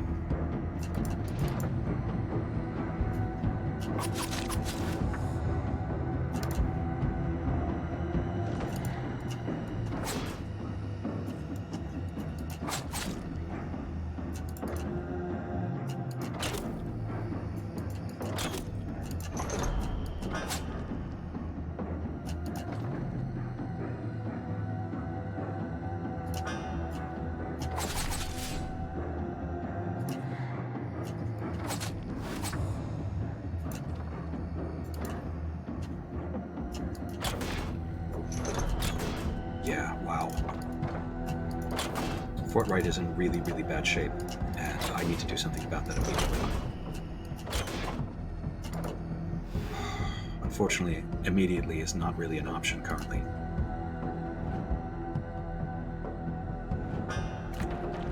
Oh dear, Fort Wright. Oh dear. Well, let's knock all that armor away at least. And everything else as well. Okay, so none of these. I've already got survivalist gear. Okay, so money, thank you. For the money.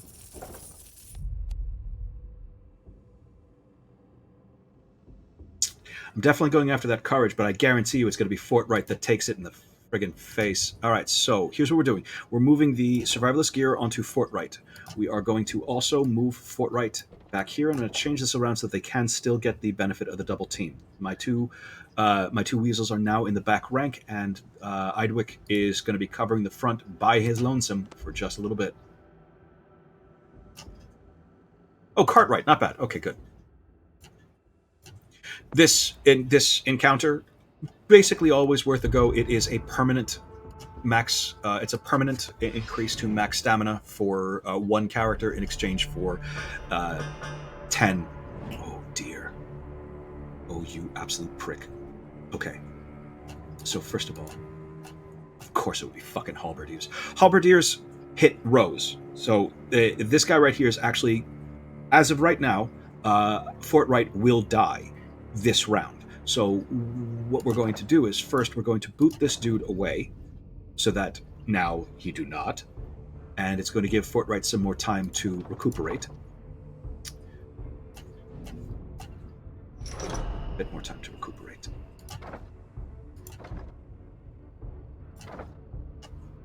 All right.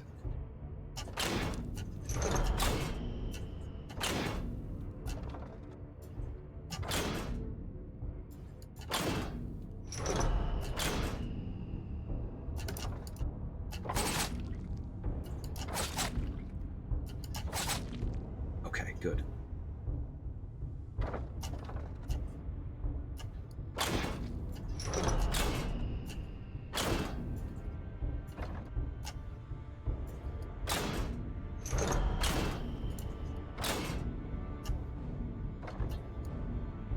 Okay.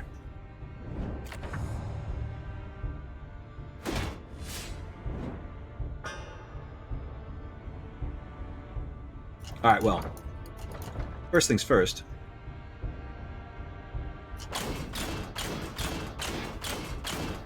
Go ahead and remove that threat, shall we?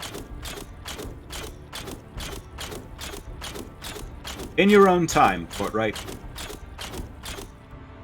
Okay, he'll just die to his bleed. And now, I am going to I'm going to spin things out a little bit. Again, same as before. We want I want to give Fort Wright enough time to actually get his fucking health back. So I am going to delay. What are you doing? Okay, shockwave. That's not going to be a big deal for me. Oops, that's right. I forgot. That prick has a juggernaut.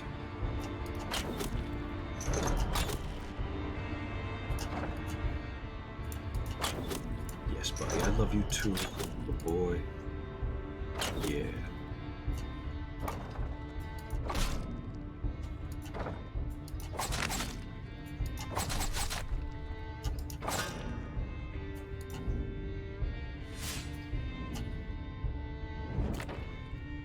Okay. 10 shock. I am going to do nothing. I'm going to allow this guy to bleed out. So he's going to take next round. He will die to his bleed, but Fort Wright will be back to 37, and I feel a little bit more comfortable putting him back up in the front rank. I'll take another refresh, absolutely, and I will take none of these, absolutely not. Fort Wright, come on back up to the front. Actually, maybe not.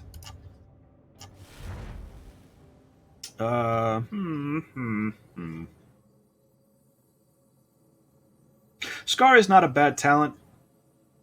It's just it is slightly risk versus reward. I think I'm going to take the dash instead, however, so that I can have some of my own displacement. Not displacement. I can have some mobility. Hey, it's my fucking Kilderkin buddies. How are you goddamn doing, buddies? How you doing, Kilderkin? I'm just gonna go ahead and buy that red powder off of you. Yeah, no, great to see you again. All right. I'm going to leave Fortright in the back to continue to recuperate for just a little bit longer. I'm taking this hesitation to prevent taking more damage. Powder thieves, huh? Okay, then. This could blow up in my face. Get it? Because powder.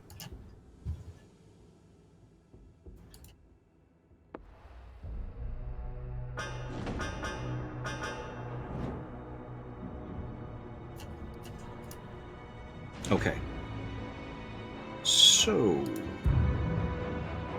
we're going to get rid of the leader first because he's the one who actually does the damage.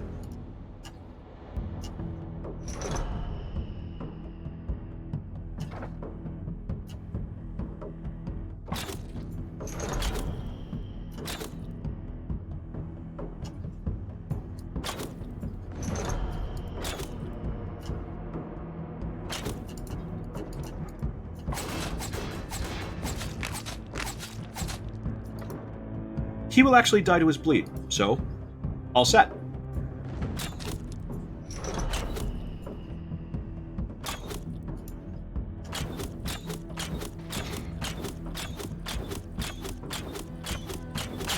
Okay.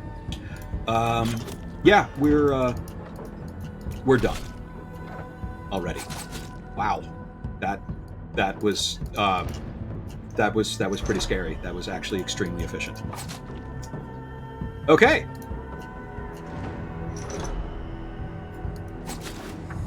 Cool. Okay, then. It really is, isn't it? Ooh, a second falchion. I don't mind if I do. Yeah, that was pretty good. Do I want to do two falchions? I don't think I want to do two falchions. I do, however, want this. Because this is another 60 damage. So here's what I'm going to do. I'm going to get rid of the Sellsworth's Garb. I'm going to put this back up onto you. I'm going to keep this in my reserve for now. And if nothing else, it's something that I can banish. Okay.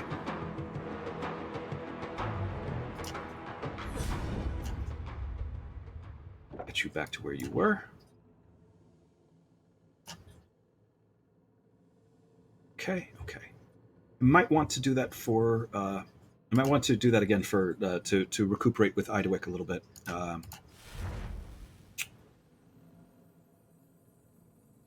Yeah, actually, not bad. I'll take that. That's not bad. Okay. Fingers crossed. This might suck. And it is 1 pink, 2 yellow. That's fine. Okay. It's not as bad. It's not as good as it could have been, but it's not as bad as it could have been also. And we will take this here intelligence, because that is going to be some levels up.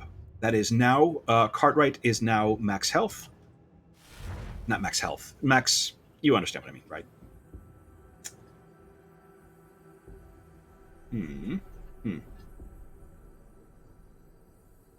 Limitless might not be a bad idea. I think Limitless might be my best idea because I'm not discarding cards. So that's something that will help me on the Prince.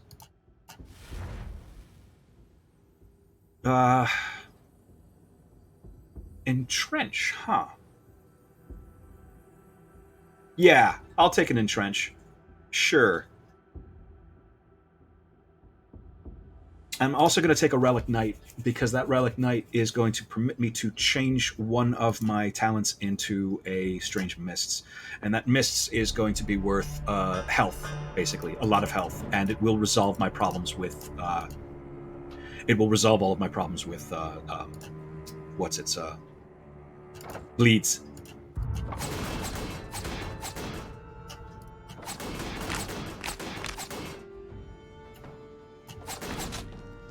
Okay. Remember, the first card you play on the Relic Knight, when he is active, gets ruined. If it is a skill, it is permanently ruined. So either play a weapon card on him, a talent card on him, or something that will banish. Oops.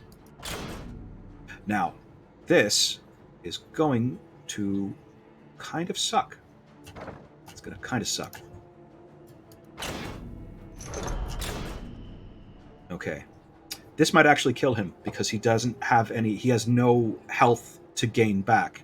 So it's going to try to add 5 vitality, but he's at his max vitality, and then he will lose 56. I think this will kill him. Yes! Good.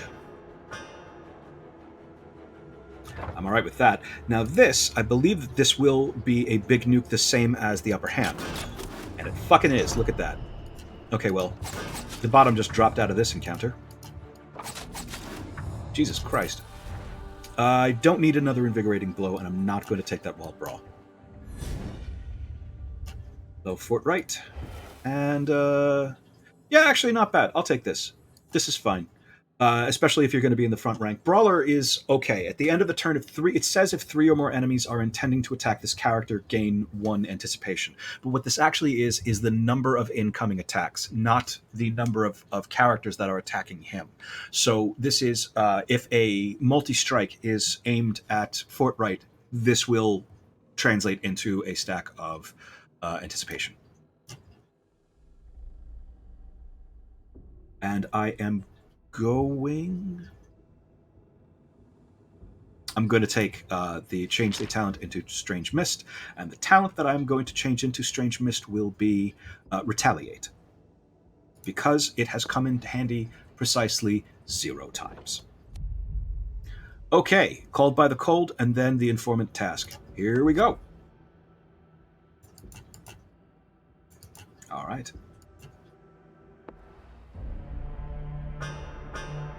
These fuckers. Yeah, look at that. Yep. That's okay, though. So, let's banish some shit out of our hands, shall we?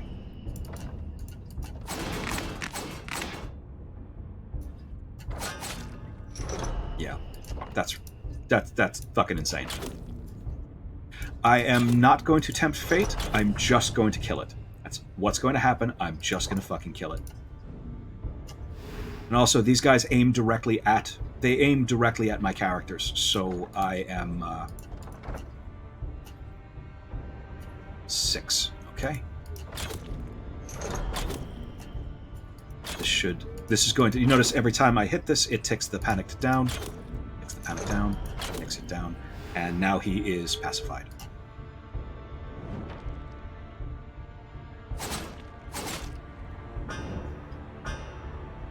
He will die from that bleed, but also, again, I'm not satisfied with that. I need to make sure I need to make sure that they die from a weapon attack or something like that, like this, or this, and we're all set.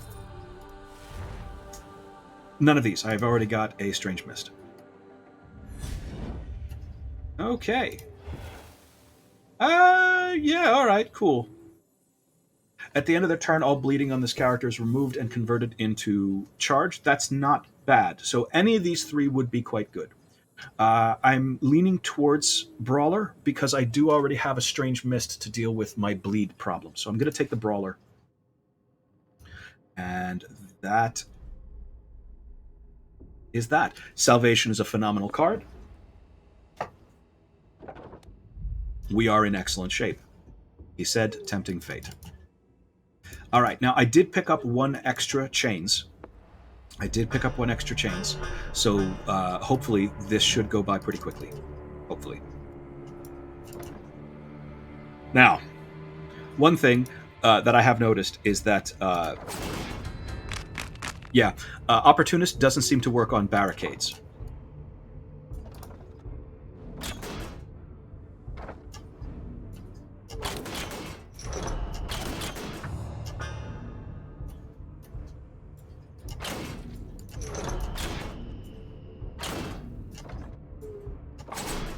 Okay.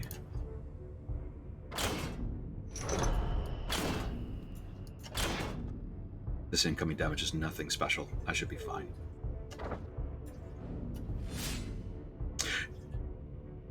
So, he's got 3 attacks coming in on IDEWYCK. IDEWYCK should put on 1 stack of anticipation. Or maybe not. Okay, not sure what happened there. Didn't really matter, but still, a little frustrating. Alright, so. What are we doing here? I want the shit out of the way. Let's get this shit out of the way. Okay, so.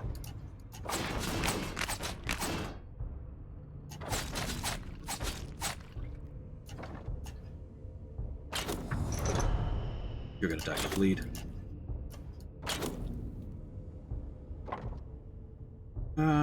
No. Nothing worth casting.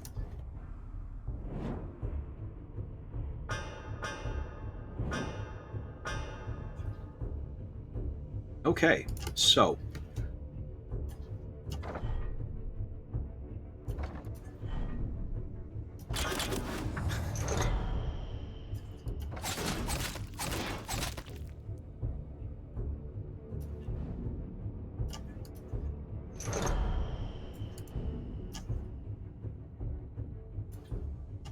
I'm going to hold on to this.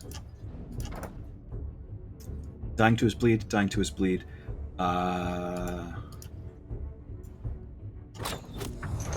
Dying to his bleed. Okay, okay, okay. I'm going to hold on to that for right now.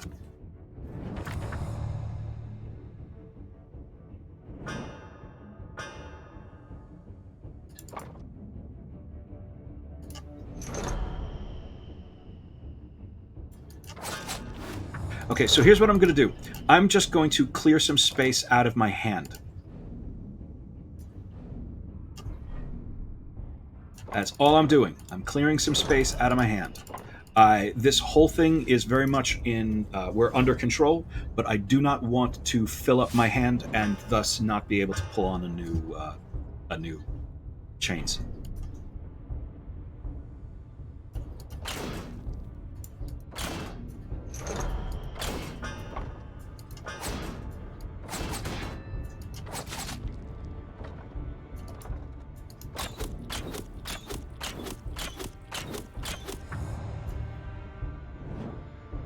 Just need 1 more chains. Ugh. Just 1 more chains. Come on, man. What the hell did I... Oh, I hit the wrong one.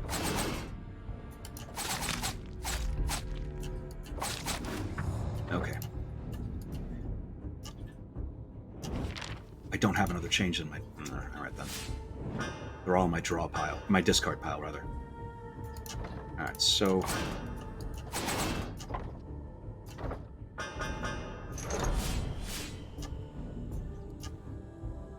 There we go. And that is that. Okay. I'm going to take this flurry.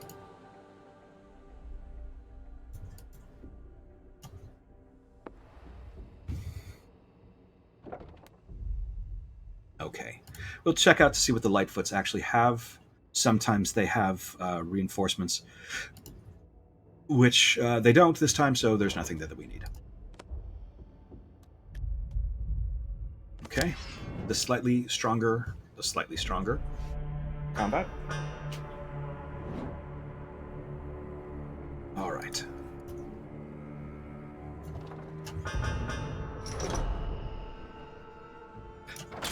Excuse me.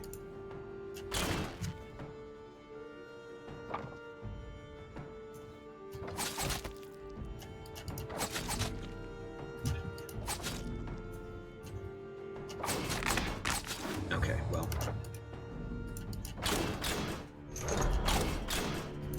I actually probably should have focused on that halberdier first. It won't be the end of the world, but I will take it a bit in the face. Yeah, the next time Strange Mist comes up, it's going to go in my back rank. What are you doing? Okay. The reason why I did that is because these guys have a lot of bleeds, and I don't like them. These guys also have a lot of bleeds, and I don't like them actually even more. So let's try to get rid of this round, shall we?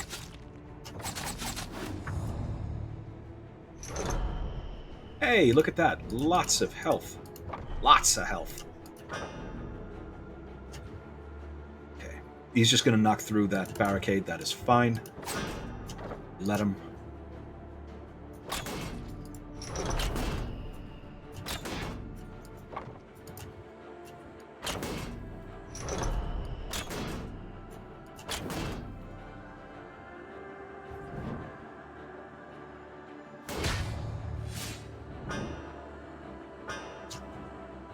Hey, look at this. I've got another one.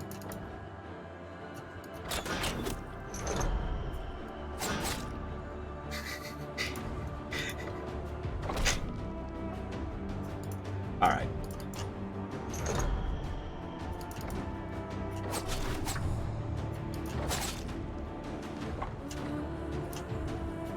I need more incidental damage, I think, but I'm otherwise doing okay. Reserves. That's what I was looking for. And none of these.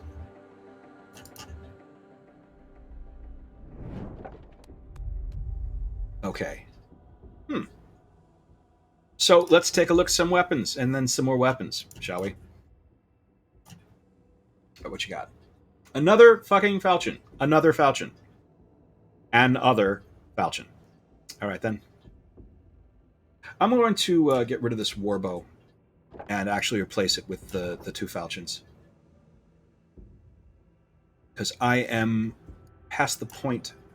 Scoundrel's Cloak, I'm going to keep with me. I'm past the point. I already have Fortright with... Fortright has a ranged weapon, and he's got the big boss killer. So I am... if we have to face off... Nah, no, not this. That's not necessary. Except maybe this one. Yeah, let's do it. A little bit of variety. So if we face off against something that has a huge amount of retaliation again... Ooh, hey, quick thinking. Give me 1 second. Quick thinking is a free level on one dude. And we are actually at the point where... We're at the point where we might not actually get... It's entirely possible we might not have enough experience to gain another level normally, so I am going to put it onto my level 6 Rentford, who is actually quite close to leveling up, but I don't want to take any chances. I want Rentford to have that third passive.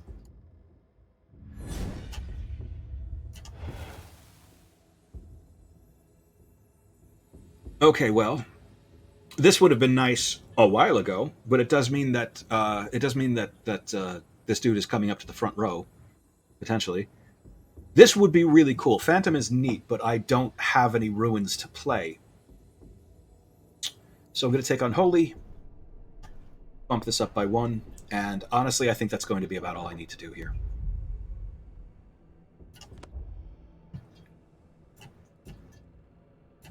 This is going to be one of two things. Either this is... I'm either going to be getting a decent talent or removing a talent entirely. I think I want to keep this. I am not satisfied with Eager Strike, however.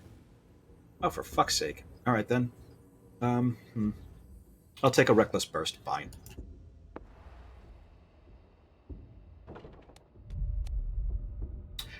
Finally, the Exotic Merchant. Finally, an Exotic Merchant. So... All right, so we're going to check something out. We're going to be buying Rivalry, but who are we going to be putting it onto?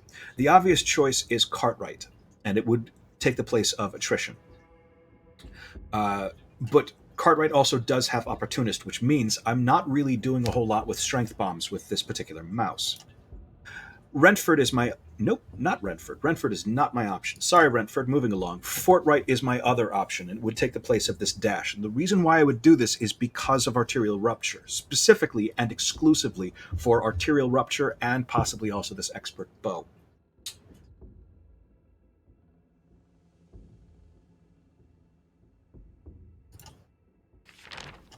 So, it would either be getting rid of this or this. I think I'm going to be putting it onto my mouse. Putting it on my mouse. Might not be the best choice, but it's the choice I've made, so here we go. And we're doing this Mentor. This Mentor is going to permit us to duplicate a card in the deck. That card is, quite obviously, a Red Powder. Red Powder is one of a very small handful of cards that there is no end to the number of them that you can put into your deck, and they will still be useful.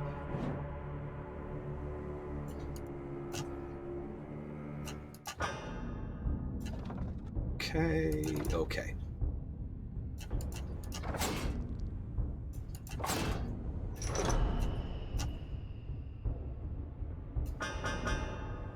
Really nothing special. Okay.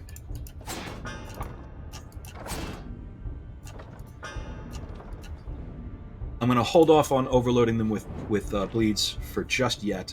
Both of these two are going to jump into the back.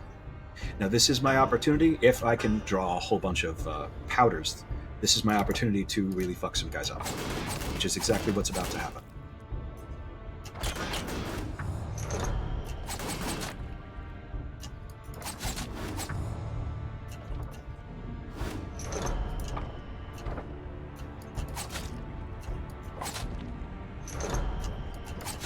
And he'll die from his bleed, and then we're done. None of these.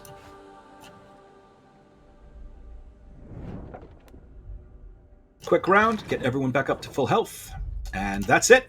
We are done. We are now at the end of the game. So, I have a shit ton of money. So, and... Ooh, yeah. Okay, cool. I have a shit ton of money. Come here, buddy. Come here. I have a shit ton of money, he said, for the third time.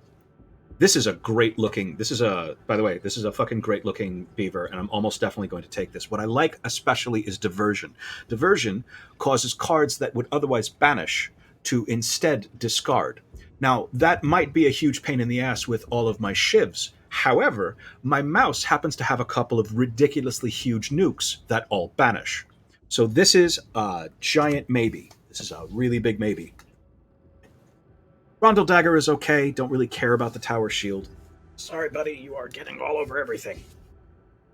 And apart from that, everything else that he's got is great. That Gambler is phenomenal. I can, if I need to, I can ditch the Diversion with the Gambler. Cutthroat is fantastic, and Flow is always good. No. Sorry, Rufus Mott. It's a no. And this is also a no. I do not need a third. I don't really need a third Weasel. And none of the things that you have are really any good. So let's go ahead and add on an Oligant. And let's make some immediate changes. So what are you using? Soldier's Heirloom. Sure, Soldier's Heirloom is fine. We're going to get rid of all this. We no longer need it. We're going to move Oligant immediately behind IDEWYCK so that the two of them can take advantage of double team as well. And this is what my final team is going to look like.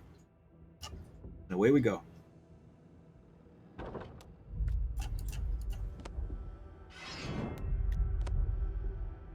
Okay. So, acid test number 1. And Diversion is already... Look at that. Diversion is already in my deck, which is already in my hand, which means this dude, it has been... all right. Allow me to explain what is going on in my brain. See that motherfucker back there? This Ender Bannerman? He doesn't really do anything but buff his guys, but he does do this, Demoralize. Every turn, the first card I play is banished. Which doesn't matter. It's not going to banish because I've got a diversion in hand. My cards don't banish. What that means also, by the way, is this rivalry won't banish. It's going to go straight into my discard pile. We'll see that again. That's crazy. Okay, cool. So... Whoops. There we are.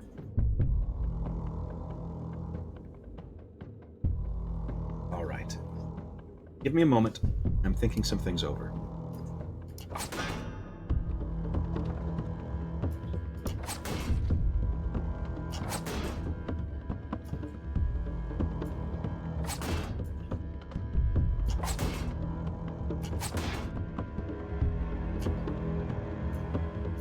I think I'm going to be able to kill the Warden on turn 1.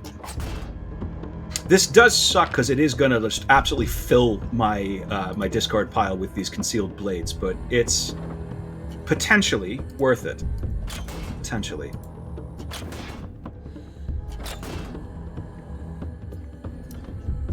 That's not going to banish. Okay, good.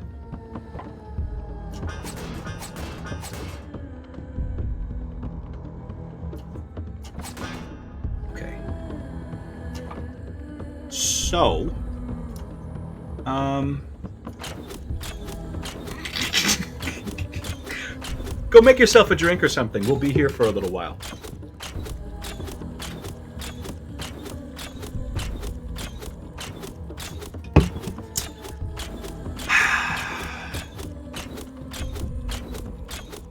Bye. Life's not fair.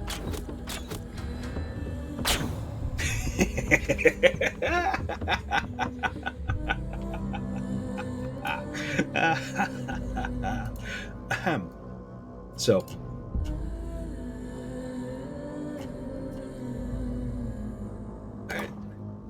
yeah.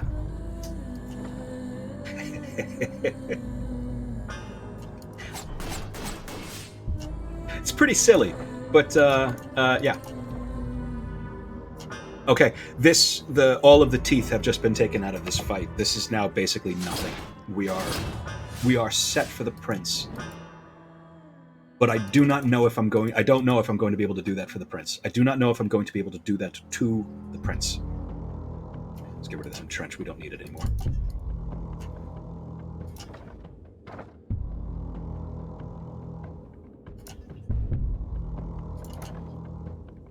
Anyone need any health? Nope. Hold on to that for right now, then.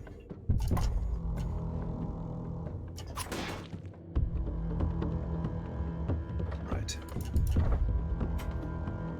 Who has the other rondel? Oh, you do. Okay, I see. All right. I do absolutely want to pay. I don't want to ignore these halberdiers. They are potentially actually quite serious business.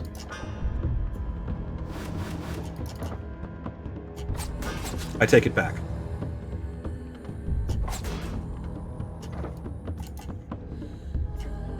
This is very interesting too, having this in hand like this, and it's just permanently in hand, because now, I mean, like, my... Good God.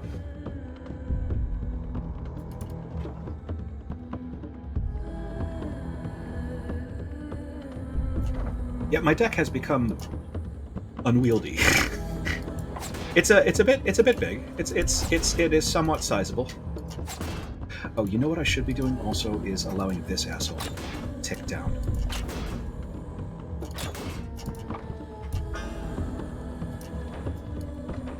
Okay. Okay.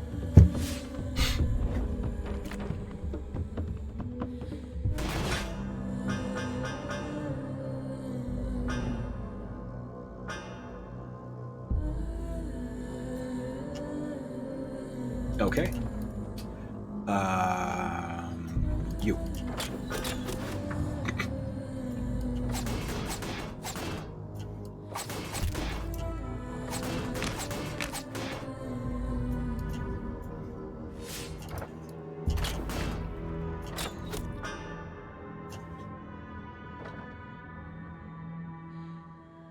Okay. No need to rush.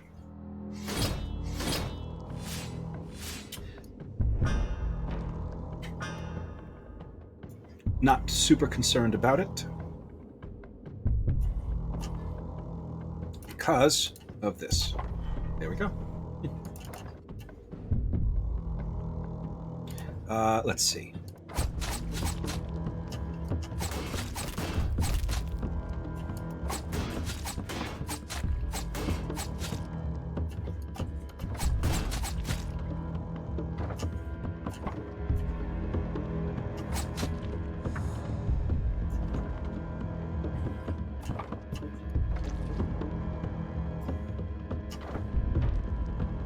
I am deliberately pushing that guy into the back rank because I want his shit to tick. That'll kill him.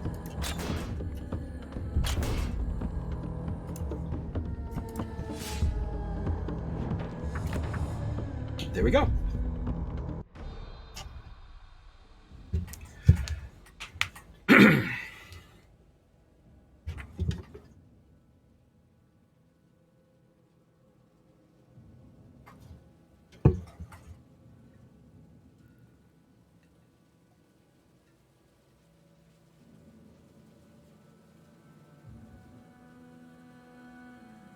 I have never felt worse for the Warden than I do right now. Because that was dirty. What we just did to that man was dirty. And as I have... it's been a while since I've brought it up, but I do just want to point out that this man was the guard captain for the Old King. And the Old King was specifically referred to as being... as having been beloved for his kindness and for his justice. Beloved kings do not have evil guard captains. It is not just likely, but fairly fucking possible. Not just possible, but pretty goddamn probable that we've just murdered a lawful good paladin. Like, his job is to protect the crown, not the person wearing it. It's not his fault. His boss is a prick, and we just did that man real fucking dirty. I feel real bad about it. I do. It may take me minutes to get over it.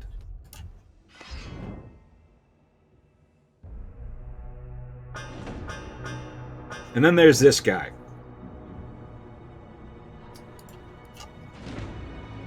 So, watch this. It's very, very silly. That's all I'm saying. It's very silly. We're going to do that again to him, by the way.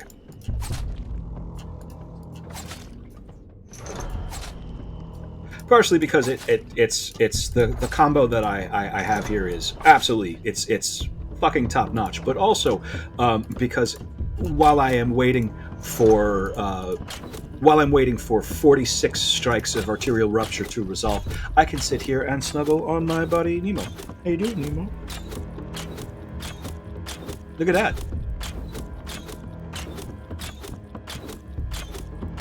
Yeah, we did him pretty dirty too. Okay, so this is now the final acid test. I want to point out I am not guaranteed to win. This fight is actually really fucking rough. Under any circumstance, this fight is fucking rough. Attrition, sure. And that diversion right away. That is damn good. Okay, so Obelisk is our target. Nope, didn't want to do that. Wanted that off of him, but it's fine.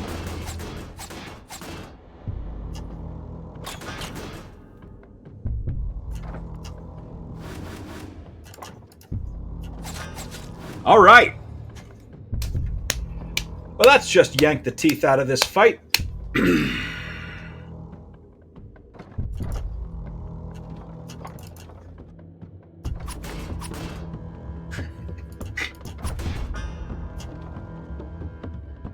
That is, to date, the quickest I have killed Obelisk. That is the quickest. I want to just say it is, because this is actually... Whoop, you okay, buddy? You're okay. This is actually worth saying, is that this fight is incredibly difficult for a number of reasons. All 6 guys are attacking at once. The 3 in the front each have a huge bag of really fucking horrifying tricks, and this guy right here is too cool looking for words. Look at how badass this guy looks. I can never get over how awesome. I mean, like, there are no other maned wolves in the game, just these 2, and they look so fucking good. Anyway, so, or I don't know, maybe these 2 are, either of these are maned wolves. Their helmets are make it a little whatever. Anyway, so listen. Each of these 3 guys does something. The 3 in the front, Obelisk, Gladius, and Endris. Each of them, the King's Men, the King's Guard rather. As long as any of them are alive, all of my cards are 1 stamina more expensive. In addition, there's also the prince cannot die as long as any of them are up, but frankly, as long as you need to focus them down very, very, very quickly. These shadows, they do a ton of damage, but that's really all they do. They move around the board and they do damage. Obelisk and Gladius and Endris, they are actually the ones. They are the real difficulty for this fight. And to put a very fine point on it, Obelisk is the one who is actually the most dangerous. Obelisk is the most dangerous. He is based off of the big fat fatty bears who shuffle your guys around. He shuffles entire rows, and that makes it very difficult for you to tell where the incoming damage is going to be. People who, from what I have seen, people who are having difficulty on the Warden, people who are having difficulty on the Prince, well, there's a lot of reasons you could be having difficulty on the Prince, but where the Warden kills you is the first thing he does is he jumps to the back row. The second thing he does is he hits your front row and pushes it to your back row, and then your back row becomes your front row, and then his halberdiers carve the living shit out of your back row. That is why you are losing guys on the Prince, is because of that. It's because your back row is not properly armored. We are still wearing superior lights in the back because we are able to brute force basically everything we've come across. But around about the 3rd street, you should start looking into getting actual armor for your back row because of Obelisk and because of the Warden, because they're going to be introducing a pretty severe level of complexity to you. But we're beyond that. Obelisk being completely incapable of doing... Obelisk being removed instantly, that means that we are now set. They will not... Endris can hit the back rank, but not enough. Not enough to actually cause me any real... Not enough to be a real cause for alarm.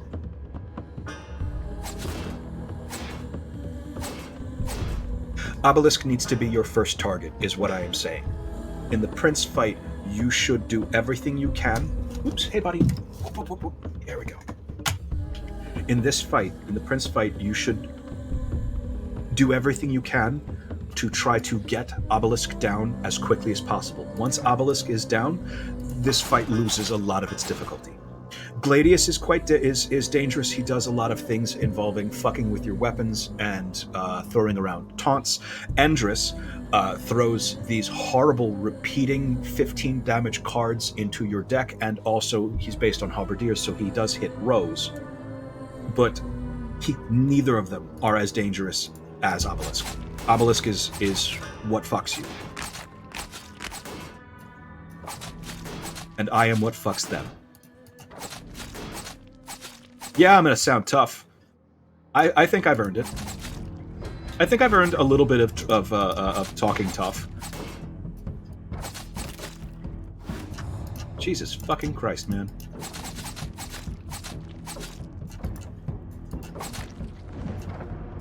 On turn 3, in front of my salad. Whoop! Ouch! Thanks, buddy. Real sweet of you.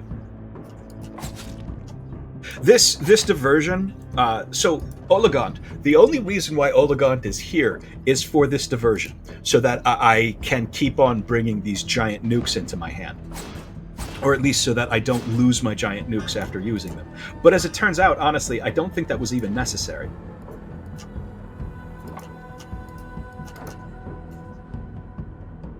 Okay, let's get everything back down to a manageable level, and let's not sand on ceremony. Let's just fuck them up.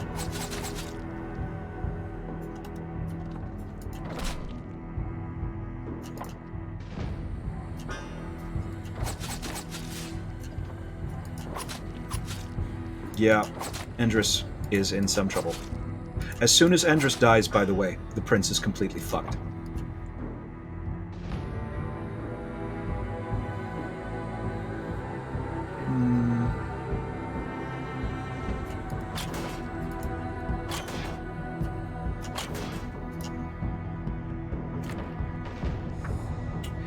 The prince is now completely fucked. All of his attacks, all the prince's attacks, are based off of how many Kingsguard he has left, which is 0. I don't think I like any of these. Talking to myself, don't mind me.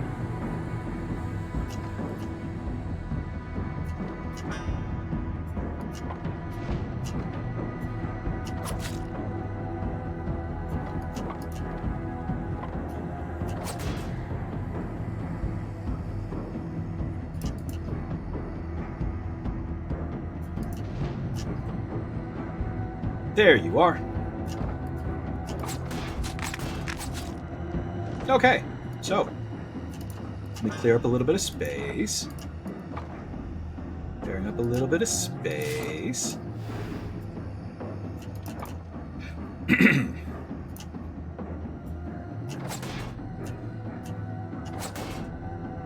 Oh, dark. Okay, I see what I've done. Okay. This guy. So I was going to try to show off, which is the reason why I immediately tripped over my own balls and fell flat on my face.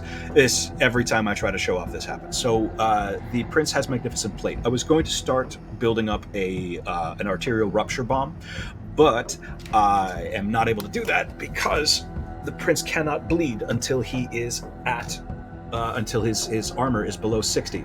So instead, we're just going to sit here. We're going to sit here and stare at him.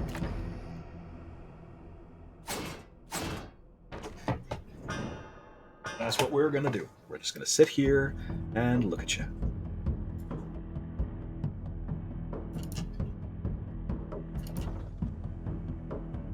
All right, you know what? First things first, let's just get rid of you. Sorry, buddy. And let's get your... There we go. So, where were we? Before we were so rudely interrupted. And I don't have enough... Ooh, hey, buddy. Shivs left for a decent strength bomb. That's fine. I do have some. Oh, but not enough to cast this. Ouch, ouch. No, you are stepping right on top of me, honey.